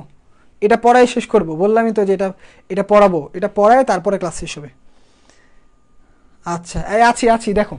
তাহলে কি, যদি স্থিতিস্থাপক সংঘর্ষ হয়, আমাদের প্রাইমারি কাজ হচ্ছে আমাদেরকে V1 এবং V2-র সমীকরণটা বানাইতে হবে, সমীকরণটা লিখতে হবে। এটা আমরা লিখতে পারি না, এটা লেখার সিস্টেম আসলে খুবই সোজা। দেখো খেয়াল করো, আগে দুইটা দাগ দিয়ে নিবা তোমরা এই দাগ দিয়ে প্লাস দিয়ে আরেকটা দাগ দিবা, এখানেও দাগ দিবা, প্লাস দিয়ে দাগ দিবা। সবগুলার নিচে M1 প্লাস M2 লিখে ফেলবা। Very good, very easy. দেখো M1 plus M2, M1 plus M2, M1 plus M2, M1 plus M2, এটা লিখে ফেলবা। তোমরা লিখে ফেললা। এটা লেখার পরে এই দুইটা কেমন করে লিখবা আমি তোমাদের শিখাই দিই। দেখো, যখন তোমরা V1 বাইর করতেছো, খেয়াল করো, যখন V1 বাইর করতেছো তোমরা এখানে কি করবা, M1 মাইনাস M2, এই গোটাটাকে U1 দিয়ে গুণ দিবা, এখানে 2M2 U2 লিখবা। যখন V2 বাইর করছো তাহলে আগে এখানে 2M1 U1 লিখে নিবা, এখানে M2 মাইনাস M1 লিখে কি দিয়ে গুণ করে দিবা, U2 দিয়ে গুণ করে দিবা। তাহলে দেখো কত সহজে জিনিসটা লেখা যায়। আমি আরেকবার আমার সিস্টেমটা শিখাই, এই বড় জিনিসটা মনে রাখতে তোমাদের অনেক কষ্ট হয়, প্র্যাকটিস একটু তো কাজে লাগাইতে হবে। দেখো, আগে 4টা দাগ দিয়ে নিচে কি লিখবা, M1 M2, M1 M2, M1 M2, M1 M2, ঠিক আছে। V1 বাইর করতেছো তাই M1 থেকে M2 বিয়োগ করে U1 দিয়ে গুণ রেখে দিবা, তাহলে বাদ থাকলো কি U2, উপরে M2 U2 লিখে দিবা। এইটাকে কোণাকোণে এখানে তুলে নিয়ে আসবা, 2 কে 1 করে, M1 U1 করে ফেললা। বাইর করতেছো কি V2, তাই কি করবা, এটার সাথে এটার মিল রাখবা। এখানে M1 বাই U1 বাইর করছো, M1 থেকে M2 বাদ দিয়েছো, এখানে কি করবা, M2 থেকে M1 বাদ দিবা, আর বাদ আছে কি U2, U2 কে লিখে দিবা। আবার বলি, M1 প্লাস M2 সবগুলোতে লিখে দিবা। V1 বাইর করতেছো, 1 থেকে 2 বিয়োগ করে U1 লিখে দিবা, বাকি অবশিষ্টটা এইভাবে 2 আকারে রেখে দিবা। এই অংশের সাথে এটা সিমিলার, এই অংশের সাথে এটা সিমিলার, এই অংশ 2টাকে 1 বানাই দিবা, এই অংশটা 2 বাইর করতেছো, 2 থেকে 1 করবা, আর এটাকে বসাই দিবা এখানে। Very simple. আরও সোজা করে বললে, এই M1 প্লাস M2টা সবগুলোতে লিখবা, U1 U2 U1 U2 লিখে ফেলবা, এইটার সাথে এটাকে মিলাবা, এটার সাথে এটাকে মিলাবা, আর জীবনে ভুল হবে না, ঠিক আছে। তো এটা লেখা কিন্তু আমাদের উদ্দেশ্য না, এটা কিন্তু আমরা লিখতেই পারি। এখন এটা লেখে এখান থেকে কোশ্চেন আসবে কি, এটা বোঝো। এখান থেকে 3টা কোশ্চেন আসতে পারে, খুবই গুরুত্বপূর্ণ 3টা কোশ্চেন আসতে পারে এখান। তাহলে এখান থেকে এই 3টা কোশ্চেন আমরা ভালো করে ক্লিয়ার করে দিই। দেখো, কোশ্চেন নাম্বার 1, ঠিক আছে, কোশ্চেন নাম্বার 1 হচ্ছে M1 সমান M2। দেখো, M1 সমান M2, আর কিচ্ছু বলা নাই, M1 সমান M2 মানে বিষয়টা বোঝো। ধরো এই গাড়িটা এই দিকে চলছে, এই গাড়িটাও এই দিকে চলছে, এই গাড়িটা একে ধাক্কা মারলো। এখন ঘটনাটা কি ঘটবে বিষয়টা বোঝো। এই গাড়িটা একে ধাক্কা মারলো, এদিকে চলতেছে, এদিকে চলতেছে, এই গাড়িটাকে ধাক্কা মারলো, ঠিক আছে। আগে আমরা সূত্র থেকে দেখি, তারপর আমরা ফিলিংসটা দিচ্ছি। দেখো, M1 সমান M2 যদি আমার এই সূত্রে বসাই, তাহলে দেখো এই পার্টটা 0 হয়ে যায়, এই পার্টটা 0 হয়ে যায়। মজার বিষয় দেখো, তাহলে কি হয়, V1 এটা ব্যালেন্স হয়ে V1 আসবে U2, V2 আসবে U1, বিষয়টা ফিল করো। তাহলে V2 সমান হবে U1, V1 সমান হবে U2। কি ইন্টারেস্টিং ফিলিংস, রিয়েল লাইফের ফিলিংস। দেখো, দুইটা বস্তু যদি সমান ভরের দুটা মার্কার হয়, তাহলে দুটা একই মার্কার নিতে হবে আমার। দুইটা একই জিনিস যদি এইভাবে করে ধাক্কা লাগে, এর বেগটা এই পাবে, এর বেগটা এই পাবে, বিষয়টা বোঝো। আমারটা তোমাকে দিলাম, তোমারটা আমি নিলাম, কি সহজ জিনিস। আমারটা তোমাকে দিলাম, তোমারটা আমি নিলাম, আমারটা তোমাকে দিলাম, তোমারটা আমি নিলাম, কি সহজ কথা। আমারটা তোমাকে দিলাম, তোমারটা আমি নিলাম। তাহলে কি বলছি দেখো, কোশ্চেন হচ্ছে এরকম, সমান ভরের দুটি বস্তু সংঘর্ষে লিপ্ত হলে বেগ অদল বদল হয়, অদল বদল হয়, মানে আমার বেগ তোমার কাছে যাবে, তোমার বেগ আমার কাছে যাবে। কি সিম্পল ঘটনা দেখো, আমারটা তোমার কাছে যাবে, তোমারটা আমার কাছে যাবে। আমি একটু ভিজুয়ালাইজ করে দিই জিনিসটা। এই ধরো এরও ভর 10 কেজি, এরও ভর 10 কেজি। সংঘর্ষ হতে গেলে এর বেগ হইতে হবে বেশি, এর বেগ হইতে হবে কম। তাহলে আফটার কলিশন, সংঘর্ষের পরে এর বেগ হয়ে যাবে 10, এর বেগ হয়ে যাবে 20। দুইটা একই মাত্রার গাড়ি যদি পরস্পরকে ধাক্কা মারে, ধরো আমি গিয়ে আরেকটা গাড়িকে ধাক্কা মারলাম আমার গাড়িতে, তাহলে আমার গাড়ির বেগটা সামনের গাড়ি পাবে, সামনের গাড়ির বেগটা আমি পাবো। রিয়েল লাইফে কত গুরুত্বপূর্ণ জিনিস তুমি চিন্তা করো। আমি একটা গাড়িকে ধাক্কা মারলাম, দুইটা গাড়ি ধরো এক্সিও, তাহলে আমার এক্সিওর গাড়িটার বেগ সামনের গাড়িটা পাবে, সামনের গাড়িটার বেগ আমি পাবো। ফিল করতে হবে জিনিসটা। এবার 2 নাম্বার, আমরা এখান থেকে আমাদের 2 নাম্বার সূত্রটাতে চলে আসি। তাহলে আমি 3টা কোশ্চেন বলছিলাম, একটা গেল। 2 নাম্বার কোশ্চেনটা ফিল করি। 2 নাম্বার কোশ্চেন, তাহলে 2 নাম্বারে কিন্তু এটা আবার 0 না, ঠিক আছে? 2 নাম্বার এটা 0 না। তাহলে কোশ্চেন নাম্বার 2, কোশ্চেন নাম্বার 2টা কি দেখো? কোশ্চেন নাম্বার 2টা হচ্ছে, এইটা একটা ট্রাক, দেখো M2, এটা একটা ট্রাক, এটা একটা সাইকেল, এটা একটা সাইকেল। তাহলে এটা হচ্ছে সাইকেল, এটা হচ্ছে ট্রাক, ঠিক আছে? আমরা কি করলাম দেখো, এই ট্রাকটা আছে স্থির, দেখো ট্রাকটা ছিল স্থির, আর সাইকেলটার U1 বেগ ছিল। তাহলে সাইকেলটা অবশ্যই ট্রাককে গিয়ে ধাক্কা মারবে। দেখো কমন সেন্স। আমি যদি কমন সেন্স থেকে এবার তোমাকে উত্তর জিজ্ঞেস করি, দেখি তোমরা উত্তর দিতে পারো কিনা। দেখি কোশ্চেন, ট্রাকের শেষ বেগ কত? দেখি উত্তর দাও তো। ট্রাকের শেষ বেগ কত? শেষ বেগ কত? এর জন্য কিন্তু কোনো সূত্র লাগে না, ফিলিংসই যথেষ্ট। এ নাম্বার অপশানে দিলাম U1, বি নাম্বার অপশানে দিলাম -U1, সি নাম্বার অপশানে দিলাম 2U1, ডি নাম্বার অপশানে দিলাম 0। তাড়াতাড়ি উত্তর দাও, দেখি কয়জন পারো। তোমরা কি করতেছো? তোমরা তো নাই ক্লাসে, তোমরা তো ভালো ক্লাস করবা না। আরে বাহ, সবাই উত্তর দিয়ে দিয়েছে। আমি যেই কটা দেখতেছি ফ্যান্টাস্টিক। কমন সেন্স লাগবে, আর কিচ্ছু লাগবে না, উত্তর হবে 0। Common sense. তুমি গিয়ে একটা ট্রাককে ধাক্কা মারো তো, ট্রাক হটবে? জীবনেও হটবে না। আসে কোথা থেকে? এখান থেকে। কেমনে আসে দেখো, এই কন্ডিশনটা হচ্ছে এরকম যে M2 very very greater than M1 এবং U2 0। U2 0 মানে কি? এই পার্টটা 0, দেখো এই পার্টটা বাদ, এই পার্টটাও বাদ, ভালো করে বোঝো।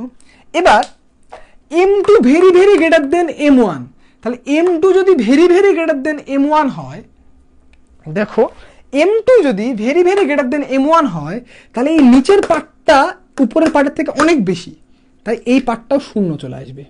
মানে এরকম ধরো উপরে 1কে তুমি 1000 এত বড় দিয়ে ভাগ দিলা, তাহলে এটা 1 টাইপ অফ 0 না? এটা 0 চলে আসবে। এই V1টা আলটিমেটলি, V1টা কি হবে দেখো, এই M2টা তো বড়, তাহলে এটা -M2 মাইনাস এটা প্লাস, তাহলে V1টা চলে আসবে জাস্ট সিম্পলি মাইনাস।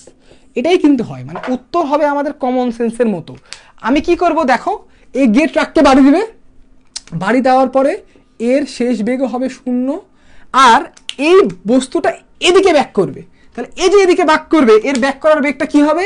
এর ব্যাক করার বেগটা হবে -U2 বেগে সে ঘুরে আসবে। তাহলে বিষয়টা খুবই সিম্পল। এটা পেয়ে গেলাম আমরা V2 হয়ে যাবে -U1, সরি U2 না, U1 -U1। সে নিজের বেগে ঠিক উল্টা বেগে ফেরত চলে আসবে। এটা হচ্ছে খুবই কমন সেন্স থেকে আমাদের উত্তর। দেখো কত সোজা। এবার আমরা 3 নাম্বার কোশ্চেনটাতে চলে যাই। দেখো এখান থেকে তাহলে আমাদের 3 নাম্বার কোশ্চেন কি হতে পারে? 3 নাম্বার কোশ্চেনটা আবার আরো সোজা। দেখো 3 নাম্বার কোশ্চেনটা, ধরো এই আবার আমার সাইকেল, এই হচ্ছে M1, আর এই ধরো M2, এই হচ্ছে M2। এবার আমার সাইকেল মামা বসে আছে, আর এই বাবা গতিশীল, এই গতিশীল, ঠিক আছে? তাহলে সাইকেল বসে আছে, এই এসে সাইকেলকে ধাক্কা মারলো। আমার M2 ট্রাক গিয়ে একটা সাইকেলকে ধাক্কা মারলো। তাহলে বিষয়টা চিন্তা করো, ট্রাক গিয়ে যদি একটা সাইকেলকে ধাক্কা মারে, ট্রাক গিয়ে যদি সাইকেলকে ধাক্কা মারে, তাহলে ঘটনাটা কেমন হওয়ার কথা? ট্রাক গিয়ে সাইকেলকে ধাক্কা মেরেছে, বিষয়টা বোঝো। ট্রাক সাইকেলকে ধাক্কা মেরেছে। তাহলে কমন সেন্স থেকেই তোমাদেরকে উত্তরটা জিজ্ঞেস করি, ঠিক আছে? তাহলে এটা হচ্ছে সাইকেল, এটা হচ্ছে ট্রাক। তোমরা বলো সাইকেল এর শেষ বেগ কত হবে? সাইকেল এর শেষ বেগ কত? সাইকেল এর শেষ বেগ কত? এ নাম্বার অপশানে দিলাম 0, বি নাম্বার অপশানে দিলাম u2, সি নাম্বার অপশানে দিলাম -u2, ডি নাম্বার অপশানে দিলাম 2u2। তাড়াতাড়ি দেখাও যে সাইকেল এর শেষ বেগ কত হবে। দেখি কয়জন পারো এটা। সাইকেলের শেষ বেগ কত হবে? সাইকেলের শেষ বেগ কত হবে? লাজিনা আলম তুমি বলছো u2, তারপর অনেকে বলছে u2 সবাই u2। আন্তরিক দুঃখের সাথে বলছি তোমাদের কারো উত্তরই হয়নি। তোমাদের কারো উত্তরই হলো না। এই একজন ঠিক উত্তর দিয়েছো, একজনের উত্তর ঠিক পাইলাম। এটার উত্তর হবে 2u2। এটাই কিন্তু কমন সেন্স। অ্যাক্সিডেন্ট হলে একটা বড় গাড়ির সাথে যদি ছোট গাড়ির অ্যাক্সিডেন্ট লাগে, ছোট গাড়ি উড়ে চলে যায়। ঠিক আছে, কয়েকদিন আগে আমাদের রাজশাহীতে একটা অ্যাক্সিডেন্ট হয়েছিল, গাড়িটা উড়ে চলে যায়, মানে ছোট একটা গাড়ি অনেক জোরে চলে যায়। এটার রহস্যটাই আছে এর মধ্যে। তাহলে এর উত্তর হবে 2u2। u2 না, আমরা দেখি আসো মিলাই। তাহলে u1 কিন্তু 0, তাহলে আমাদের u1 0 মানে, আর m2 greater than m1। Very good. u1 0 মানে আমার এইটুকুটা 0, এইটুকুটাও 0। বিষয়টা বোঝো। আমরা কি করব দেখো, খেয়াল করো। আমরা কি করব, আমরা বাইর করব হচ্ছে v1। তাহলে আমরা যদি v1 বাইর করি, দেখো আমার u2 কিন্তু 0 না, কিন্তু এইখানে একটা 2 আছে, খেয়াল করো। m1 very very greater than m1, তাহলে m1 প্লাস m2, এটাকে আমরা m2 লিখতে পারি। এই m2 কেটে যাবে, এই দেখো 2u2। এখান থেকে আমরা v1 এর মান 2u2 পাই। তার মানে v1 এর মান হয়ে যাবে 2u2। Very simple. এটার মান কত হবে? 2u2। ভেরি সিম্পল হবে 2u2। আর আমরা যদি এই মানটা এখানে বসাই, তাহলে দেখো m2 আর m1, তার মানে এই উপরেরটাতে আমরা বলতে পারবো m2, এই নিচের এইটুকুটাকে বলতে পারবো m2। এটা ব্যালেন্স হয়ে u2 থেকে যাবে, মানে ট্রাকের বেগের কোনো পরিবর্তনই হবে না। তাহলে ট্রাকের v2 u2ই থেকে যাবে। এটা একটা খুবই বড় ফিলিংসের বিষয়। আমি তাও একটু ছোট্ট করে তোমাদেরকে বলে দেই। তো আরও অনেক কিছু পড়াইতাম, ঠিক আছে। তো তোমরা যেহেতু ছিল না, আমি এত কষ্ট করতেছি, দেখো আমি ঘেমে চুবড়ে কিন্তু একবারে শেষ। কয় মন পানি শরীর থেকে বাইর করলাম ঠিক নাই, কারণ তোমরা যেন শুনতে কষ্ট না হয়। কিন্তু তোমরা তো আসলে ফ্রি ক্লাস, এই যে পাবলিক গ্রুপে দিলে এটাই সমস্যা, ফ্রি ক্লাস করতে চাও না। যাই হোক, সমস্যা নাই। যাদেরকে আমি পড়াই ইনশাল্লাহ তারা ভালোটাই পাবে। তোমরা যেহেতু ফ্রি জিনিস করতে চাও না, আমি কি বলবো, আমি একটু সারাংশ বলে দিই। তাহলে জিনিসটা এরকম, যদি সমান ভরের দুইটা বস্তু ধাক্কা লাগে, আমার বেগ তুমি পাবা, তোমার বেগ আমি পাবো। একটা ট্রাক যদি স্থির থাকে, আমি গিয়ে যদি ধাক্কা মারি, ট্রাকের কিছুই যায় আসবে না, আমি সমান বেগে উল্টা দিকে চলে আসবো। ঠিক আছে, আমি স্থির আছি, আমাকে যদি একটা ট্রাক মারে, ট্রাকের কিছুই যায় আসবে না, আমি ঠিক ডবল বেগে ছুটে যাব। সংঘর্ষের কনসেপ্ট শেষ। যদি কোনো বস্তু মিলিতভাবে যায়, তারা কখনোই স্থিতিস্থাপক সংঘর্ষ হবে না, সেটা হবে অস্থিতিস্থাপক সংঘর্ষ। আমরা আর কি পড়লাম? আমরা পড়লাম কোনটা ইন্টারনাল ফোর্স, কোনটা এক্সটার্নাল ফোর্স। যত ধরনের ইন্টারনাল ফোর্স আছে, টেনশন, কম্প্রেশন, বেন্ডিং, এগুলা কেউ কোনোদিন ত্বরণ সৃষ্টি করে না। খুব ভালো করে মনে রাখো, এরা বস্তুটাকে বাড়ায়, বস্তুটাকে কমায়, বস্তুটাকে ঘোরায়, এরা কোনোদিন ত্বরণ সৃষ্টি করে না। ভালো করে মনে রাখো। নিউটন চাচা ওর সূত্রে শুধুমাত্র এক্সটার্নাল ফোর্সের কথা বলেছে। ক্রিয়া এবং প্রতিক্রিয়া আলাদা আলাদা বস্তুর উপরে কাজ করে। আমি ছক দিয়ে তোমাদেরকে দেখালাম কেমন করে তোমরা রৈখিকের সূত্রগুলোকে কৌণিকের সূত্রে কনভার্ট করে দিতে পারবা। এটা খুবই গুরুত্বপূর্ণ, ঠিক আছে। আর একটা জিনিস সবসময় মনে রাখবা, কখনোই কেন্দ্রমুখী বল সমান কেন্দ্র বিমুখী বল রেখে তোমরা অঙ্ক করতে পারবা না, কারণ এরা কখনো একটা বস্তুর উপরে কাজ করে না, আর লোভ দিয়ে একটা বস্তুর উপরে নির্ণয় করতে হয়। এই কথাটাও মনে রেখো, ঠিক আছে। তো যাই হোক, তোমরা আমাকে জানিও যারা যারা শেষ পর্যন্ত ক্লাস করলে, ক্লাসটা কেমন লাগলো এখানে আমাকে জানিও, এখানে কমেন্ট করেও জানাতে পারো। আর আমি খুবই খুশি হব তোমরা ক্লাসের নোটটা যদি রেডি করে আমার গ্রুপ RA ফিজিক্স, দেখো এখানে নাম লেখা আছে, এখানে যদি নোটটা পোস্ট করতে পারো, অথবা এখানে পোস্ট করলেও আমি দেখবো তোমরা কেমন করে বুঝেছো। তোমাদের নোটটা দেখলে আমি বুঝতে পারবো, তোমরা পোস্ট করো। তো তোমাদেরকে অসংখ্য ধন্যবাদ। আমি তাও চেষ্টা করেছি অনেকখানি দিতে, পুরোপুরি চ্যাপ্টার তোমরাই আসলে শেষ করতে দিলা না। ঠিক আছে, সবাইকে অসংখ্য ধন্যবাদ। আসসালামু আলাইকুম।